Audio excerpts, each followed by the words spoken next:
In the midst of New York's most extravagant charity gala, an anonymous waitress dared to do what no one else would, stepping out to block a high society lady's slap aimed at an elderly woman in a wheelchair.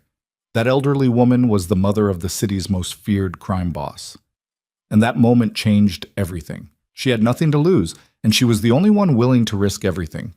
If you want to know the price of that courage, follow the story to the very end. Like and comment with the name of the city you're watching to let me know how far this story has progressed. The chandelier above the Grand Meridian Ballroom cost more than most people earned in a lifetime. Sofia Reyes knew this because she had overheard two drunk hedge fund managers arguing about it earlier, their voices too loud and their ties pulled loose, debating whether the crystals were Bohemian or Austrian, as if the answer mattered to anyone on Earth. She didn't care. She cared about the weight of the serving tray cutting into her left palm, the dull ache in her lower back from 9 straight hours on her feet, and the $63 in tips folded into her apron pocket that would go toward her mother's medication refill tomorrow morning. The ballroom was packed. 600 guests, maybe more, politicians with camera-ready smiles, tech founders who dressed like teenagers but moved money like warlords, fashion editors, gallery owners, a retired Supreme Court justice, 2 network news anchors, and enough old-money Manhattan families to fill a cemetery's worth of mausoleums. The annual Hargrove Foundation Charity Gala raised millions every year for causes that looked beautiful on press releases and changed almost nothing on the streets where Sofia had grown up. She moved between tables with the efficiency of someone who had learned to be invisible. Tray up, smile neutral, eye contact brief. Don't linger. Don't speak unless spoken to.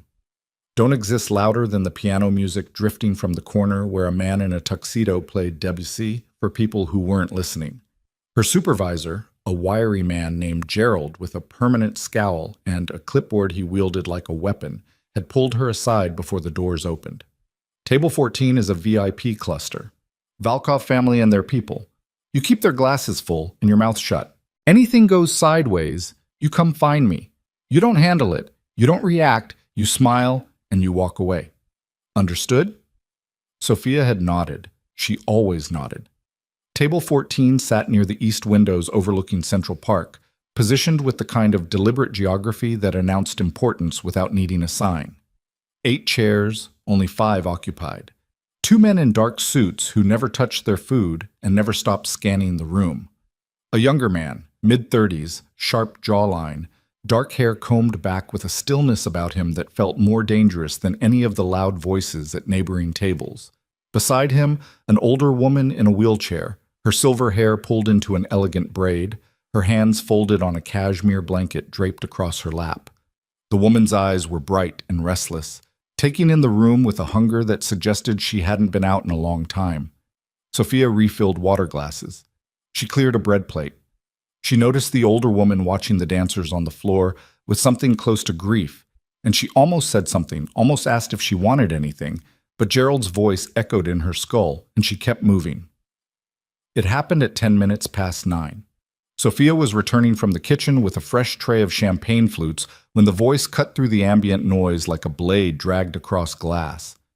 High-pitched, theatrical, soaked in the particular cruelty that only came from someone who had never once faced consequences. "Oh my God, is that Elena Valkov? They actually wheeled you out tonight?" The speaker was Margot Ashford. Sofia didn't know her by name then, but she would learn it later. Everyone in that world knew Margot, the widow of a pharmaceutical magnate, a woman whose social influence was built on a foundation of inherited money and weaponized gossip. She stood over Elena's wheelchair with a champagne glass tilted at a careless angle, her smile wide and sharp and utterly empty of warmth. Elena said nothing. Her jaw tightened. Her fingers gripped the armrest of her wheelchair. "I heard you've been locked up in that house for what, 3 years now? 4?" Margot laughed. The sound carried, heads turned, conversations dimmed. "Damien keeps you hidden away like some embarrassing family secret. Can't say I blame him. You look absolutely dreadful, sweetheart." The younger man at the table, Damien, started to rise. One of the suited men placed a hand on his forearm, a gesture so small and so practiced it was clearly a protocol they had rehearsed. "Don't react. Not here. Not in front of cameras and witnesses and 600 pairs of eyes. that would sell the story to page 6 before dessert was served. Damien sat back down. His face was stone, but his right hand, resting on the table, had closed into a fist so tight the knuckles had gone white. Margot wasn't finished. She never was, because people like her fed on silence the way fire fed on oxygen. She leaned closer to Elena, her voice dropping to a stage whisper loud enough for the nearest 4 tables to hear. You know, everyone said you used to be something, a real force. Now look at you, sitting in that chair like a sad little... That's enough. The words left Sophia's mouth before her brain had authorized them. She heard them as if someone else had spoken, as if the voice belonged to a stranger standing behind her. But the tray was still in her hands and the room was turning toward her, and the champagne flutes were trembling with the vibration of her own heartbeat. Margot blinked. The interruption didn't compute. Waitstaff did not speak at these events. They circulated. They served. They vanished. They were furniture with pulses. Excuse me? Margot's head swiveled. Her eyes found Sophia, the black uniform, the apron, the sensible shoes, the tray, and her expression cycled through confusion, amusement, and contempt in roughly 2 seconds. Did you just speak to me? Sophia's legs felt like they were filled with wet sand. Every survival instinct she had was screaming at her to apologize, to lower her eyes, to back away and disappear into the kitchen and pretend this moment never happened. She had her mother's prescriptions to think about, her brother's school fees, the rent that was already 12 days late. She could not afford to lose this job. She could not afford to lose anything, because she had nothing left to lose that wouldn't break something essential. But she had watched Elena's face when Margot spoke. She had seen it. The way the older woman's chin dropped a fraction of an inch. The way her shoulders pulled inward. The way her eyes went somewhere else entirely, somewhere deep and dark and practiced, as if she had learned long ago how to leave her own body when the cruelty became too much. Sophia knew that look. She had worn it herself. I said that's enough. Her voice was steadier the second time. Not brave, not heroic, just tired in a way that had nothing to do with the 9-hour shift. She hasn't done anything to you. Margot straightened. The champagne glass in her hand tilted farther, and a thin stream of liquid splashed onto Elena's blanket. Whether it was deliberate or accidental didn't matter. The damage was theatrical either way. Do you have any idea who I am? Margot's voice climbed. This was performance now. She was aware of the audience, aware of the phones angling upward from nearby tables, aware that the story of her dominance would circulate and reinforce the architecture of fear that kept her world intact. Do you have any idea what I can do to you? 1 phone call. 1. And you'll never work in this city again. Maybe, Sophia said, but you're still not going to touch her. Because she had seen it. In the half-second before Sophia spoke the first time, she had seen Margot's right hand rise, fingers extended, the motion already committed. Not a gesture, not a wave, but the beginning of a strike aimed at the face of a woman who could not stand up to defend herself. The ballroom was silent, not quiet. Silent. The pianist had stopped. The servers had frozen. 600 people in clothes worth more than Sophia's entire apartment building held their breath and did absolutely nothing. Margot's face went red, then white. Her hand, still raised, trembled in the air between them like a question no one wanted to answer. You're fired, Margot hissed. You're done. She doesn't work for you. The voice came from the table, low, even, carrying the kind of authority that didn't need volume. Damien Valkov hadn't moved from his chair. He hadn't raised his voice. He simply spoke, and the air pressure in the room seemed to change. Walk away, Margot. Now. Margot opened her mouth, closed it, looked around the room for allies and found none, because the people in that room understood power the way animals understood weather, and the storm system sitting at table 14 was not something anyone wanted to challenge tonight. She left, heels clicking against marble, champagne glass abandoned on a stranger's table, her exit a controlled performance of dignity that convinced no one. Sophia stood in the aftermath with her tray still balanced on her palm and her heart hammering so hard she could feel it in her teeth. She became aware slowly of the stairs, of the whispers starting up like cicadas after a thunderclap, of Gerald's face across the room, white with fury, already moving toward her. What's your name? She looked down. Elena Valkov was looking up at her. The older woman's eyes were wet, but her chin was up now, and there was something fierce in her expression that hadn't been there before. Sophia Reyes. Elena reached out and took Sophia's free hand. Her grip was surprisingly strong. Thank you, Sophia. Gerald arrived like a small tornado of anxious authority. He took Sophia by the elbow and steered her away from the table, through the kitchen doors and into the fluorescent-lit service corridor where the illusion of elegance ended and the reality of labor began. What the hell was that? He wasn't yelling. His voice was too controlled for yelling. This was the voice of a man calculating liability. Do you understand what you just did? Do you have any concept of... She was going to hit her. I don't care if she was going to set her on fire. You don't engage. You don't speak. You certainly don't talk back to Margot Ashford at a 7-figure fundraiser in front of half the social register of Manhattan. Gerald's clipboard was shaking. You're done. Collect your things. I'll have your final check mailed. Sophia untied her apron. She folded it neatly. She set it on the stainless steel prep counter beside a row of dessert plates arranged like soldiers waiting for deployment. She didn't argue because arguing required energy she no longer had, and because Gerald was right. She had broken every rule of invisible service, and the world she had just stepped out of was not a world that rewarded disobedience from people who wore aprons. She changed in the cramped employee locker room, trading her uniform for jeans and a gray jacket that had belonged to her father before he disappeared 8 years ago. The jacket was too big in the shoulders and frayed at the cuffs, but it smelled like nothing now, which was its own kind of loss. Outside, the October air hit her face like a slap from a cleaner hand than Margot Ashford's. She walked 3 blocks before her legs started trembling, and then she sat on the steps of a brownstone that probably cost $15 million and pressed her forehead against her knees and breathed. $63. Minus the cab fare she would need because the subway didn't feel safe this late. Minus the medication copay. Minus the water bill she had been putting off. The math wasn't math anymore. It was just subtraction from a number that had already reached 0. Her phone buzzed. A text from her brother, Marco. Mom's asking if you ate tonight. I told her yes. Did you? Sophia typed back, yes. She hadn't. She'd eaten half a bread roll from a return plate in the kitchen at 6 o'clock and nothing since. She started walking. The Reyes apartment was in Washington Heights, a 5th-floor walk-up in a building where the elevator had been broken since before Sophia was born, and the superintendent responded to maintenance requests with the same enthusiasm a corpse would show toward a dinner invitation. The stairwell smelled like bleach and old cooking oil. The hallway light on the 3rd floor had been out for 6 weeks. Her mother, Carmen, was asleep in the recliner when Sophia came in. The television was on. Some late-night infomercial selling a kitchen gadget with the breathless urgency of a man describing the end of the world. Carmen's breathing was shallow, the oxygen cannula resting in her nostrils, the concentrator humming its mechanical lullaby from the corner.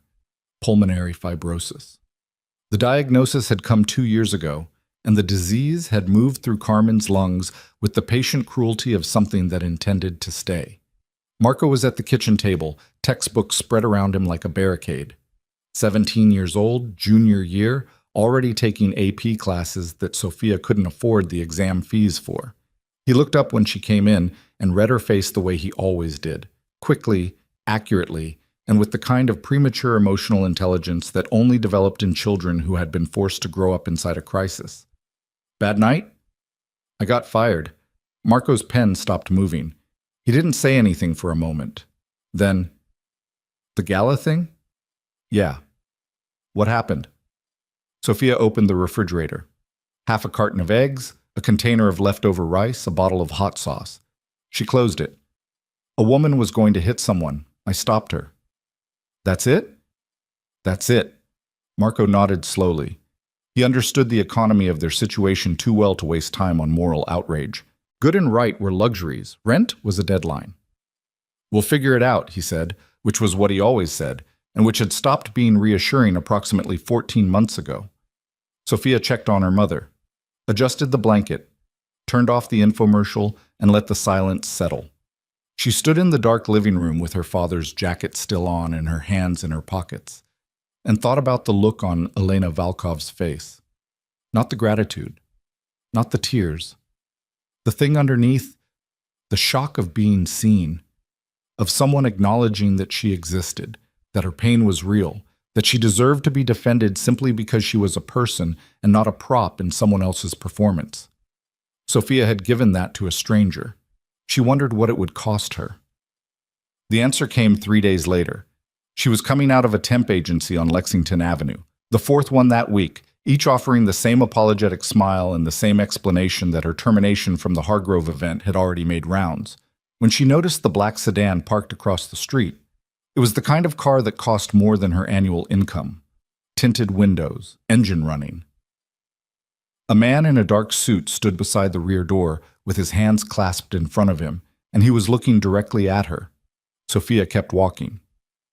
In her neighborhood, you learned early that eye contact with the wrong person was an invitation to trouble. But the man moved to intercept her, stepping onto the sidewalk with a practiced ease that suggested he had done this many times before. "Miss Reyes, Mr. Valkov would like to speak with you." Sophia's feet stopped before her brain gave permission. "I'm sorry." "Damien Valkov. He's in the car. He'd like a moment of your time." Every instinct told her to decline. Every movie she had ever watched, every cautionary story her mother had ever told, every headline about women who got into cars with strangers, all of it screamed no. But there was something else, too. Curiosity. And beneath that, the irrational pull of a situation that couldn't possibly make her life worse than it already was. She got in the car. The interior smelled like leather and something subtle, expensive, woodsy. Damien Valkov sat on the opposite side of the back seat, separated from her by an expanse of cream-colored upholstery that felt like a demilitarized zone. He was dressed differently than at the gala. Dark jeans, a charcoal sweater, no tie. Without the formal armor, he looked younger. But his eyes were the same. Dark, steady, assessing. Eyes that measured the weight of everything they looked at. "Miss Reyes, thank you for getting in." "I'm not sure I had a choice." It came out sharper than she intended. Fear did that, turned her honesty into blades. The faintest movement at the corner of his mouth. Not quite a smile. "You had a choice. You always have a choice. That's actually why I'm here." He reached into the seat pocket and produced a thin folder. He didn't open it. He held it between them like an offering or an accusation. "I know about your situation, your mother's condition, the medical debt, your brother's school, the termination from the catering company. I know the temp agencies have been turning you away because Margot Ashford made some calls." He paused. "I also know you have approximately $1,100 in your checking account and that your rent is due in 4 days." Sophia's stomach dropped. Not because he was wrong, he wasn't, but because hearing the architecture of her desperation described so precisely by a stranger felt like being stripped naked in a public square. "Did you pull my financial records?" "I pulled everything. It's what I do." He said it without apology or pride. A statement of fact, like telling someone the sky was blue. "I needed to understand who you were before I made this offer." "What offer?" Damien set the folder on the seat between them. "My mother needs a caregiver, full-time, someone who will live at the estate, manage her daily physical therapy, coordinate with her medical team, and provide companionship. The position pays $8,000 a month, plus housing, plus full medical coverage for your immediate family. Your brother would have access to private tutoring, and I would personally guarantee his college tuition when the time comes." The numbers didn't register at first. They were too large, too incongruent with the arithmetic she had been performing in her head for the past 3 days, which had mainly involved calculating how many meals she could skip before her body stopped cooperating. "Why me?" "Because 3 nights ago you stood in a room full of the most powerful people in New York City, and you were the only one who moved." He leaned forward slightly. 600 people watched Margot Ashford humiliate my mother. Senators, CEOs, people who could have ended Margot's social career with a single word. None of them did. You did. A woman making $11 an hour with nothing to gain and everything to lose. That tells me more about your character than any background check ever could. Sophia studied him. She was looking for the catch, the angle, the hidden clause written in ink she couldn't see. Men who offered drowning people lifelines usually expected something in return. She had learned that lesson young. I'm not a nurse. I'm not a physical therapist. I waited tables. I have nurses. I have therapists. What my mother needs is someone who sees her as a person and not a patient, someone who won't treat her like she's fragile. His voice shifted. Something underneath the control cracked, just slightly, just enough for her to see that this man who radiated authority like heat from asphalt was carrying something heavy. She hasn't left that house in 3 years. She barely speaks. She's given up, Miss Reyes, and the only time I've seen her fight in years was when she looked at you. The car was silent except for the muffled sounds of Lexington Avenue traffic, a bus horn, a cyclist shouting. The ordinary music of a city that didn't care about the conversation happening inside a black sedan with tinted windows. I need to think about it. You have 24 hours. He handed her a card. Heavy stock, embossed, nothing but a phone number. Call that number. Ask for Christoph. He'll arrange everything. Sophia took the card. She opened the door. She stepped out onto the sidewalk and the cold air rushed in like reality reasserting itself. Miss Reyes. She turned back. Damien Valkov's face was half in shadow, half lit by the streetlight filtering through the tinted glass. What you did at that gala was either the bravest or the stupidest thing I've ever seen. I'm still deciding which. Maybe both, she said. She closed the door. The sedan pulled away, silent as a shark. Sophia stood on Lexington Avenue with a card in her hand and the full weight of what had just happened settling onto her shoulders like a coat made of iron. She knew what the smart answer was. She knew what the safe answer was. She also knew that her mother's oxygen concentrator was rented, not owned, and that the rental company had called twice this week about the overdue payment. She went home. She sat at the kitchen table after Marco had gone to bed, and Carmen was asleep in the recliner, and the apartment was quiet except for the concentrator's hum and the distant sound of sirens. She turned the card over in her fingers. She thought about Elena Valkov's grip on her hand. She thought about Damien Valkov's eyes in the half-dark. She called the number at 7 the next morning. The car arrived at noon. A different car this time. An SUV with a driver who introduced himself as Christoph, a broad-shouldered man with a shaved head and an accent she couldn't place, and a manner that suggested he had seen everything the world had to offer and had decided most of it wasn't worth commenting on. They drove north out of the city, through the Bronx, past Yonkers, into Westchester County, where the buildings gave way to trees and the air changed and the road narrowed and curved through neighborhoods where the houses sat so far back from the street they were barely visible behind walls of stone and iron and perfectly maintained hedges. The Valkov estate was not a house, it was a compound, a main residence built from gray stone that looked like it had been transported from somewhere older and colder and more severe, surrounded by manicured grounds that stretched to a tree line in every direction. Security cameras on the gateposts, a guard at the entrance who checked Christoph's credentials even though he clearly recognized him, a second gate, a long driveway, and then the house itself, rising up like a fortress that had learned to disguise itself as a home. Sophia was shown to a room on the second floor. It was bigger than her entire apartment, a 4-poster bed, a private bathroom with a bathtub she could have swum in, a window overlooking a garden where someone had planted roses that were still holding their color despite the October chill. Her suitcase, one suitcase, everything she owned that wasn't furniture, looked absurd in the corner of that room. A small, battered rectangle of poverty in a landscape of obscene wealth. She unpacked. She sat on the bed. She pressed her hands flat against the comforter and felt the thread count through her fingertips and thought, this is not my life. Elena was waiting for her in the sunroom. The older woman sat in her wheelchair beside a wall of windows, bathed in the pale gold of autumn afternoon light. She looked different than she had at the gala. Smaller, more fragile. The fierce expression Sophia remembered had been replaced by something guarded, as if the brief spark of that night had already been swallowed by whatever darkness she lived inside. A nurse hovered nearby, adjusting an IV line. 2 guards stood at the far end of the room, silent and massive. The medical equipment surrounding Elena, the monitors, the medication tray, the specialized wheelchair with its custom supports, told a story of a body that had been through something catastrophic and had only partially recovered. Mrs. Valkov, I'm Sophia. I know who you are. Elena's voice was quiet but clear. You're the girl who ruined her career to protect an old woman she'd never met. I didn't ruin my career, I was a waitress. Waitresses get fired all the time. Elena studied her for a long moment. Sit down, Sophia. Sophia sat. The chair was leather and absurdly comfortable, and she hated it immediately because comfort in this house felt like a trap being set in slow motion. My son told you about the position? He did. Did he tell you why I'm in this chair? He said you needed a caregiver. Elena's mouth tightened. That's not what I asked. Sophia hesitated. No, he didn't tell me why. Elena turned her head toward the window.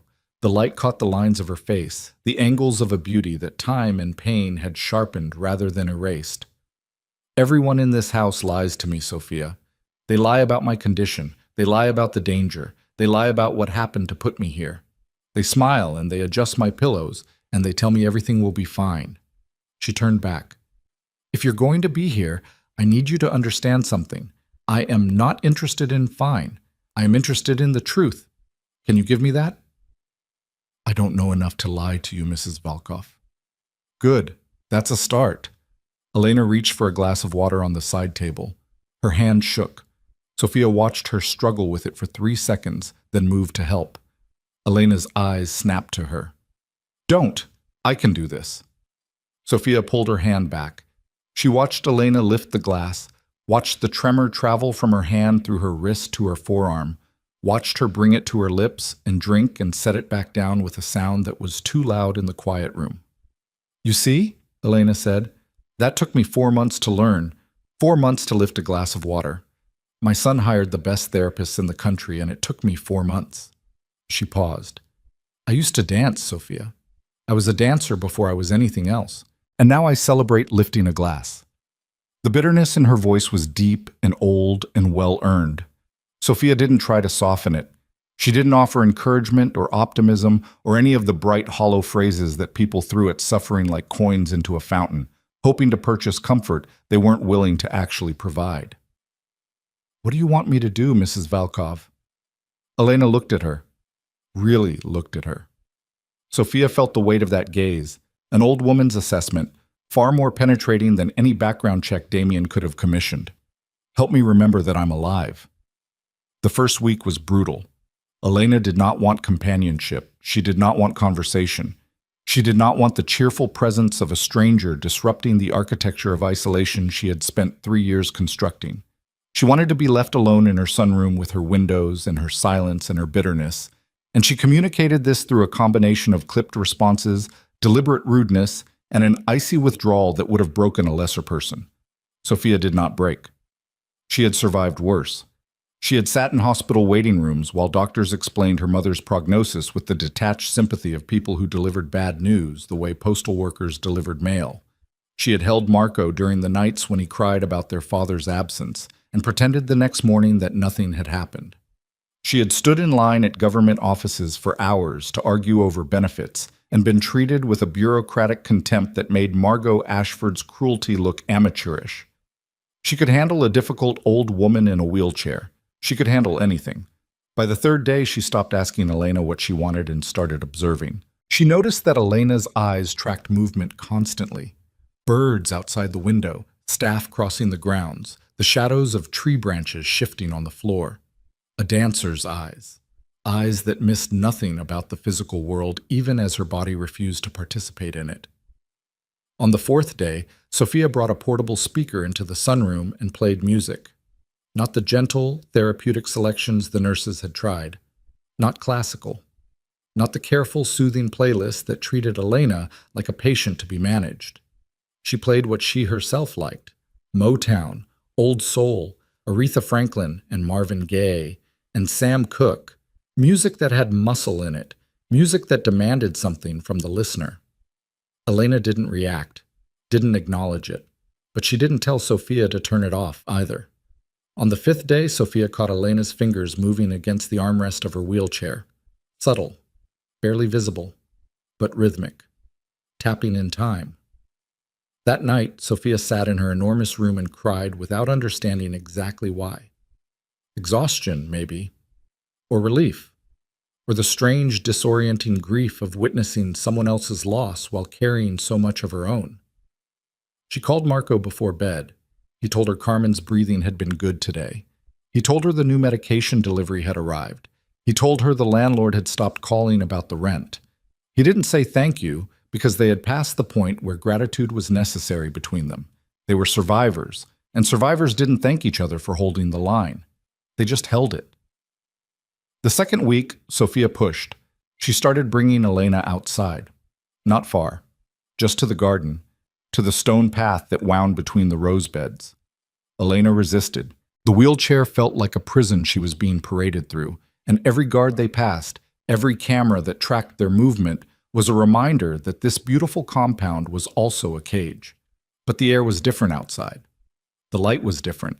And Sophia saw Elena lift her face to the October sun and close her eyes and breathe in a way she never breathed indoors. Deep, greedy, alive. "Tomorrow, we go farther," Sophia said. Elena opened one eye. "You're very pushy for an employee. You're very stubborn for someone who says she wants to be alive." Elena stared at her. Then, and this was the first time Sophia had seen it, the corner of her mouth lifted. Not a smile.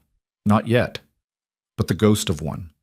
The memory of the muscle movement, buried under 3 years of pain, surfacing for just a moment before sinking back. It was the smallest victory Sophia had ever celebrated. It was also the most important. What she didn't know, what she couldn't have known, was that the same afternoon, outside the estate's perimeter wall, a dark van sat parked beneath the trees on the county road. Inside, a man with a scarred face and dead eyes raised a telephoto lens and captured 17 photographs of the garden, the guards, the wheelchair, and the woman pushing it. The photographs were uploaded to an encrypted server within the hour. They were reviewed by a man sitting in a penthouse overlooking the East River, a man whose name Sophia had never heard, and whose existence would soon rewrite every equation of her life. Victor Moreau studied the images on his screen, his fingers steepled beneath his chin, his expression the calm of a predator who had learned patience not out of virtue, but out of the understanding that the most devastating strikes required the most careful preparation. He tapped one photograph, Sophia, caught mid-stride, pushing Elena's wheelchair along the garden path. He enlarged it, studied her face, her posture, the way she leaned forward, her attention entirely focused on the woman in front of her. "Who is she?" he asked. "Nobody," said the man standing behind him. "A waitress. New hire." Victor smiled. It was the kind of smile that preceded funerals. "Nobody," he repeated. "Perfect. Nobodies are the easiest to destroy, and the best way to hurt a man like Damien Valkov is not to come for him directly." He tapped the photograph again. "You come for the people he's just begun to care about." He closed the laptop.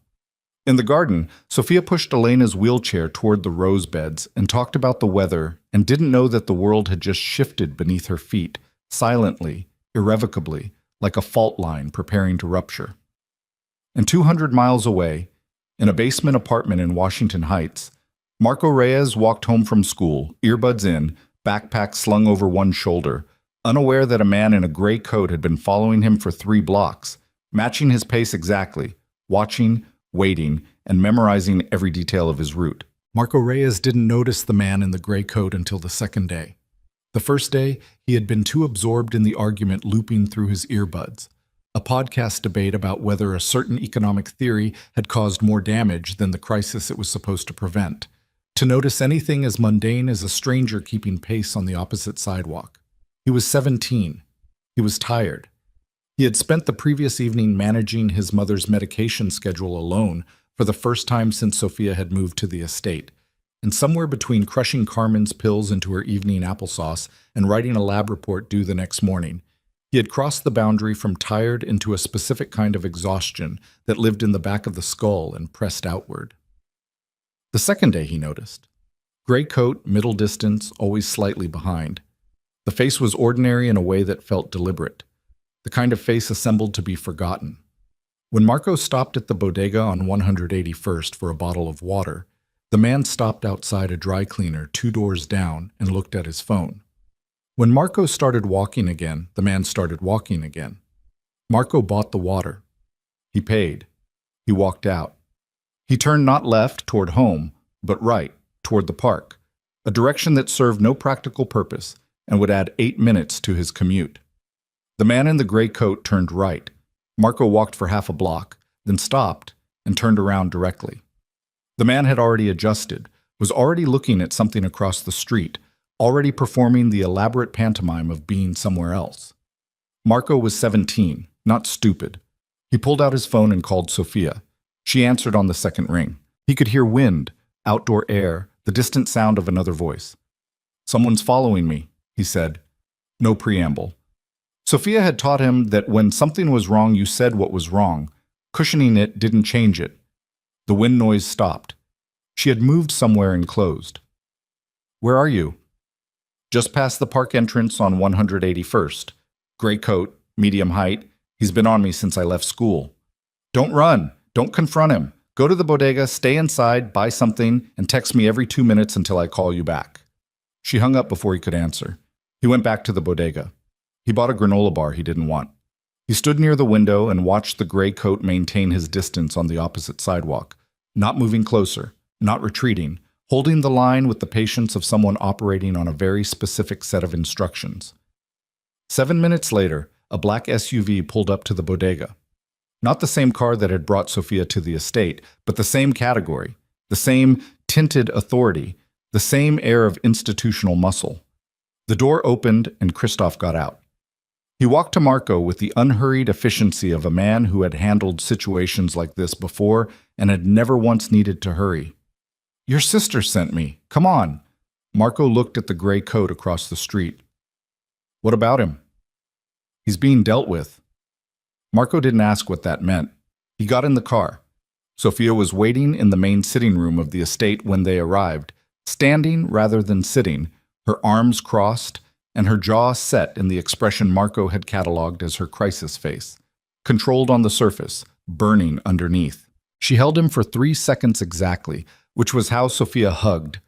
Not long enough to acknowledge that she'd been scared, just long enough to verify he was intact. "You're staying here," she said. "I have school." "You have an online option through your school's portal. I checked. You can do it here." "Sophia." "Marco." Her voice went quiet, which was worse than loud. "Someone followed you home. That's not something we argue about." He argued about it anyway for 11 minutes, citing academic standards and AP exam preparation and the social consequences of disappearing mid-semester. Sophia listened without interrupting, which was her technique for waiting out storms she had already decided to outlast. When he finished, she looked at him. "You're staying here," she said again. He stayed. Damien was informed the same evening. Sophia found him in his office, a room that served as the central nervous system of an operation she still only understood in outline. He was on the phone when she knocked, and he held up one finger without looking at her, the universal gesture of men who arranged their lives around uninterruptible business. And she waited in the doorway, with her arms still crossed and her patience wearing thin, which was not a condition she typically permitted herself. He finished the call. He looked at her. He read her expression the same way Marco did, with the same rapid precision, though his reading produced a different response. Not softness, but attention. Full, complete attention, the kind that made you feel like the only solid object in the room. "You already know," she said, "about Marco." "Christoph briefed me." "Then you know this is connected to whatever you have going on with the Moreau Syndicate." Something moved behind his eyes, not surprise. "What do you know about the Moreau Syndicate?" "I know they're responsible for what happened to your mother." She had found this out from Elena herself 2 days ago, in the garden. Elena had told her with the flat precision of someone reciting a fact they had spent years learning not to flinch at. An ambush. A car. A road. A night 3 years ago when Elena had been traveling alone against Damien's advice, and the people who wanted to wound Damien most had decided the most efficient method was to wound the person he loved most instead. "I know someone is watching this property. I know my brother was followed, and I know you're sitting in this office making phone calls instead of telling me what kind of danger we're actually in." Damien set his pen down. The office was quiet except for the hum of the computers on his desk and the distant sound of the ground security doing their circuit outside. "Sit down, Sophia." "I'd rather stand." "I know." He leaned back in his chair. 3 weeks ago, Victor Moreau sent a message. He's been building pressure for 6 months, pulling supply lines, compromising business partners, creating financial friction in a dozen different industries where I have interests. The surveillance on this property started 10 days ago, which is 2 days before you came here. So this is already old. What happened with your brother today escalated the timeline." "What timeline?" He looked at her steadily. "Victor wants me to dismantle my operation, to step back from every network I control and hand the structure over to him. He believes he can absorb what I've built and consolidate it with his own to create something large enough that no one in the city could oppose him." "And you said no." "I haven't said anything yet. I've been stalling." He picked up the pen again, turned it in his fingers. A habit, she had noticed, a tell that indicated he was working through something he hadn't resolved. Victor is patient, but he's not infinitely patient. He started using personal leverage because he knows direct confrontation against this property is too costly, too visible. He wants me off balance first. Sophia was quiet for a moment. Outside, a security light swept across the window. "My brother and I are the personal leverage," she said. "Yes." "And your mother?" "Always." She uncrossed her arms. She looked at the window, at the sweep of the light, at her own reflection ghost thin in the glass. She had walked into this house carrying one suitcase and a debt load and a mother on oxygen and a brother who was too smart for the life he'd been given. She had walked in because Elena needed someone to push her wheelchair, and Damien had offered her a number that made breathing easier. She had not walked in to become a bargaining chip in someone else's war. "What happens if you give him what he wants?" Damien's expression didn't change. "People I'm responsible for get hurt. People who depend on the structures I maintain lose their protection. Victor runs things differently than I do. He doesn't manage. He extracts. And if you don't, he escalates." "How bad does escalate get?" Damien set the pen down again. "Bad enough that I want you and your brother and my mother somewhere he can't reach. Your mother will never agree to relocate. She spent 3 years trying to find stability inside these walls. You move her again, you lose whatever ground she's gained." His jaw tightened. She had said the right thing, which was also the hard thing, which was apparently her function in this household, to say the right hard thing to people who were surrounded by people paid to say the comfortable wrong thing. "I know," he said. "Then we stay," she said. "And you figure out a solution that doesn't involve turning us into refugees." She walked out before he could respond. In the hallway, she pressed her back against the wall and breathed through her nose, slow and deliberate, the technique she used when panic wanted to arrive, and she needed to hold the door closed for another 10 minutes. Her hands were shaking. She pressed them flat against the wall behind her and felt the plaster, cool and solid, and kept breathing until the shaking stopped. Elena's physical therapist arrived the next morning, a brisk woman named Dr. Park, who spoke to Elena in the clipped, encouraging cadence of someone accustomed to patients who had given up.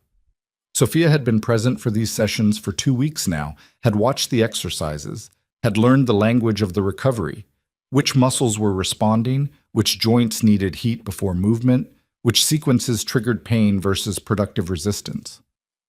That morning, Dr. Park was setting up when Elena looked at Sophia from her wheelchair and said, "Leave us."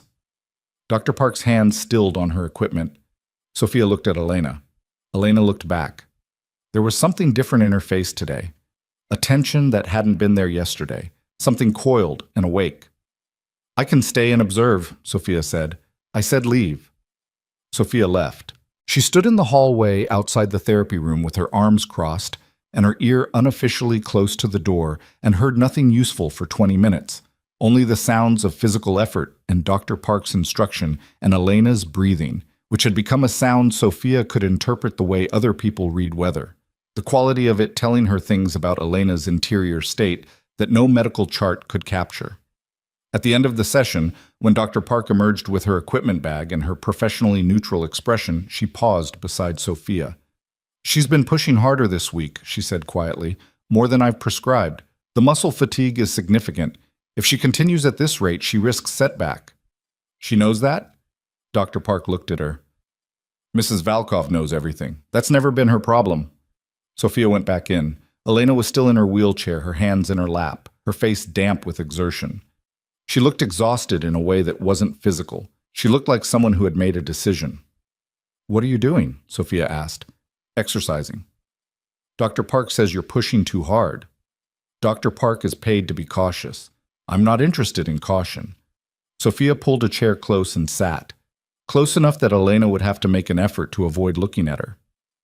Why now? What changed? Elena was quiet for a long moment. Her eyes went to the window, to the garden where the roses had finished their last October bloom and were settling into their bare winter architecture. I heard about the boy, Elena said. Your brother. Word travels fast. In this house, everything travels fast. The walls here have been listening for 30 years. She turned back. I know what it means when Victor Moreau starts following people. I know what it means that he chose your brother and not one of Damien's associates. Her voice was steady, the kind of steady that was on the other side of fear. It means he's identified who in this house actually matters to my son, and he intends to use them. That's what Damien said. Damien says many things. He doesn't say what I'm about to say. Elena leaned forward. I have spent 3 years in this wheelchair believing I was already dead, believing the useful part of my life was finished, believing that the only thing I had left to do was take up space and wait. Her eyes were very bright. I'm not willing to die in that particular way, Sophia, not for Victor Moreau's convenience. So push harder in therapy. That's the answer? The answer is that I will not be carried out of this house by someone else's hands. I will walk out of it on my own, or I will fight to stay in it on my own, but I will not be moved again like furniture. She held Sophia's gaze. I need you to help me, not the way Dr. Park helps me, the way you helped me at that gala. Sophia understood. It wasn't about the exercises. It was about the other thing, the thing underneath the exercises. The will that preceded the muscle, the decision to still be a person when everything in your situation argued that personhood was a luxury you could no longer afford. Okay, Sophia said, starting tonight. Starting tonight. What Sophia didn't tell Elena was that she had already called the number Gerald had given her 2 weeks before. The number she had thought was for employment references, but had turned out to be something else entirely. A man who knew things.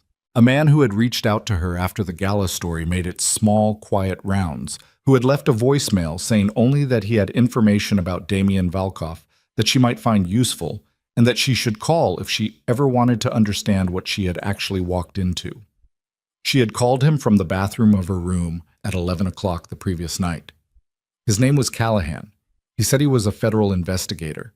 He said he had been building a case against the Moreau syndicate for 3 years, and that the case had a crack in it, a specific crack related to evidence that only someone inside the Valkov estate might be positioned to access. I'm not an informant, Sophia said. Nobody starts out as an informant, Callahan said. They start out as someone who wants to protect their family.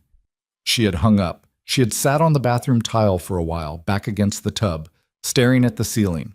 Then she had gone to bed and stared at that for a while instead. She hadn't called back, but she hadn't deleted the number. The confrontation happened on a Thursday, 12 days after Marco arrived at the estate, 9 days after Sophia had begun working with Elena on the extended therapy protocol, and 3 hours after the perimeter sensors registered an unauthorized signal sweep from outside the eastern wall. Damien found Sophia in the garden just before dusk. She was helping Elena with her standing exercises, the new addition to their routine. 20 minutes of supported weight-bearing that Elena attacked with a ferocity that scared Dr. Park and impressed everyone else. Elena was gripping the garden rail with both hands, her knuckles white, her teeth set, refusing to sit back down despite the shaking in her knees. Damien watched for a moment. His face did something complicated. Then he looked at Sophia. Inside. Now. Elena, without releasing the rail, said, Whatever you need to say to her, you can say in front of me. I wasn't consulting you. No, you rarely do. Elena's voice was dry, controlled, undercutting him with the precision of a woman who had known him his entire life and had cataloged every technique he used to manage the people around him. "Go ahead, Damien. We're listening." He looked at Sophia. "You called a federal number 2 nights ago, a number associated with an active investigation." The air in the garden went still. Elena's hands tightened on the rail. Sophia's stomach dropped 6 inches, but her face held. She had grown up learning to absorb impact without showing it because showing it invited more. "You're monitoring my phone." "I'm monitoring every signal that enters and exits this property. I told you that when you arrived." "You told me there was security. You didn't tell me that included my personal calls." "It includes everything." His voice was flat, not angry. That was what made it worse. Anger would have been easier to push back against. This was the voice of a man who had already calculated the outcome and was relaying the results. "So who is he?" Damien said. "Someone who called me. I didn't seek him out." "But you called him back." She held his gaze. "I did. And?"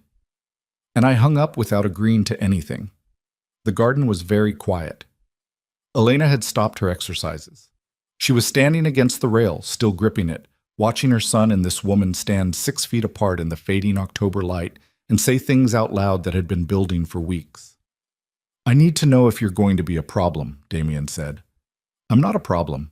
I'm a person who received a phone call from a federal investigator telling me there's an active case with implications for this house, and I need to understand what I'm inside before I make decisions about staying inside it." She stepped closer. Not aggressive. Just unwilling to let distance do the work of avoidance. "You want loyalty from me, Damien.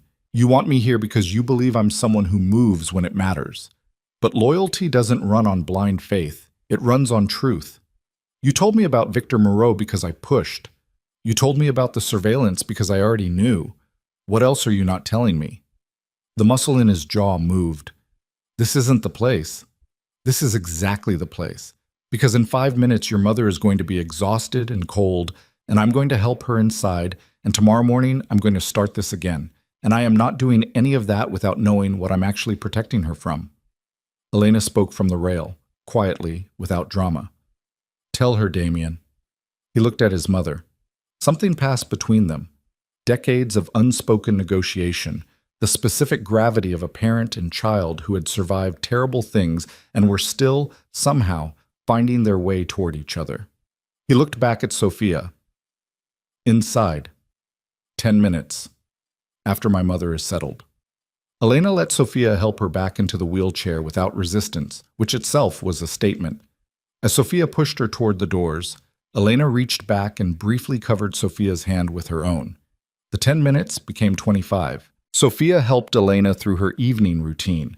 The medications, the positioning, the small rituals of comfort that Elena had initially resisted and now accepted with the pragmatic grace of someone who had stopped fighting the evidence of her own needs.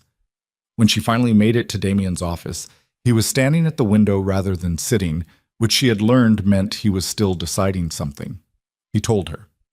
Not everything. She understood there were limits, and she wasn't asking for everything. He told her the shape of what the Moreau Syndicate actually controlled, the network of legitimate businesses that laundered its movement, the specific assets that Callahan's investigation was targeting, and the one thing that Damien had been sitting on for 6 months without knowing what to do with, a record.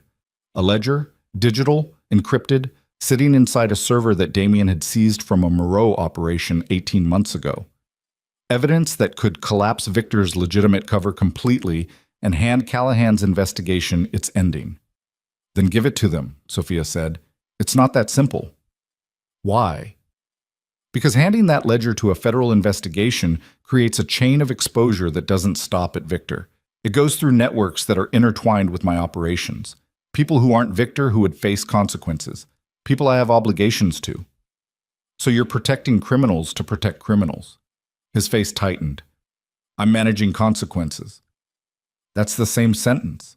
The silence that followed was the most honest thing that had happened between them since she had arrived. She could see him weighing it, the version of himself that managed and calculated and survived against the version that she was asking him to be. She didn't know which version would win.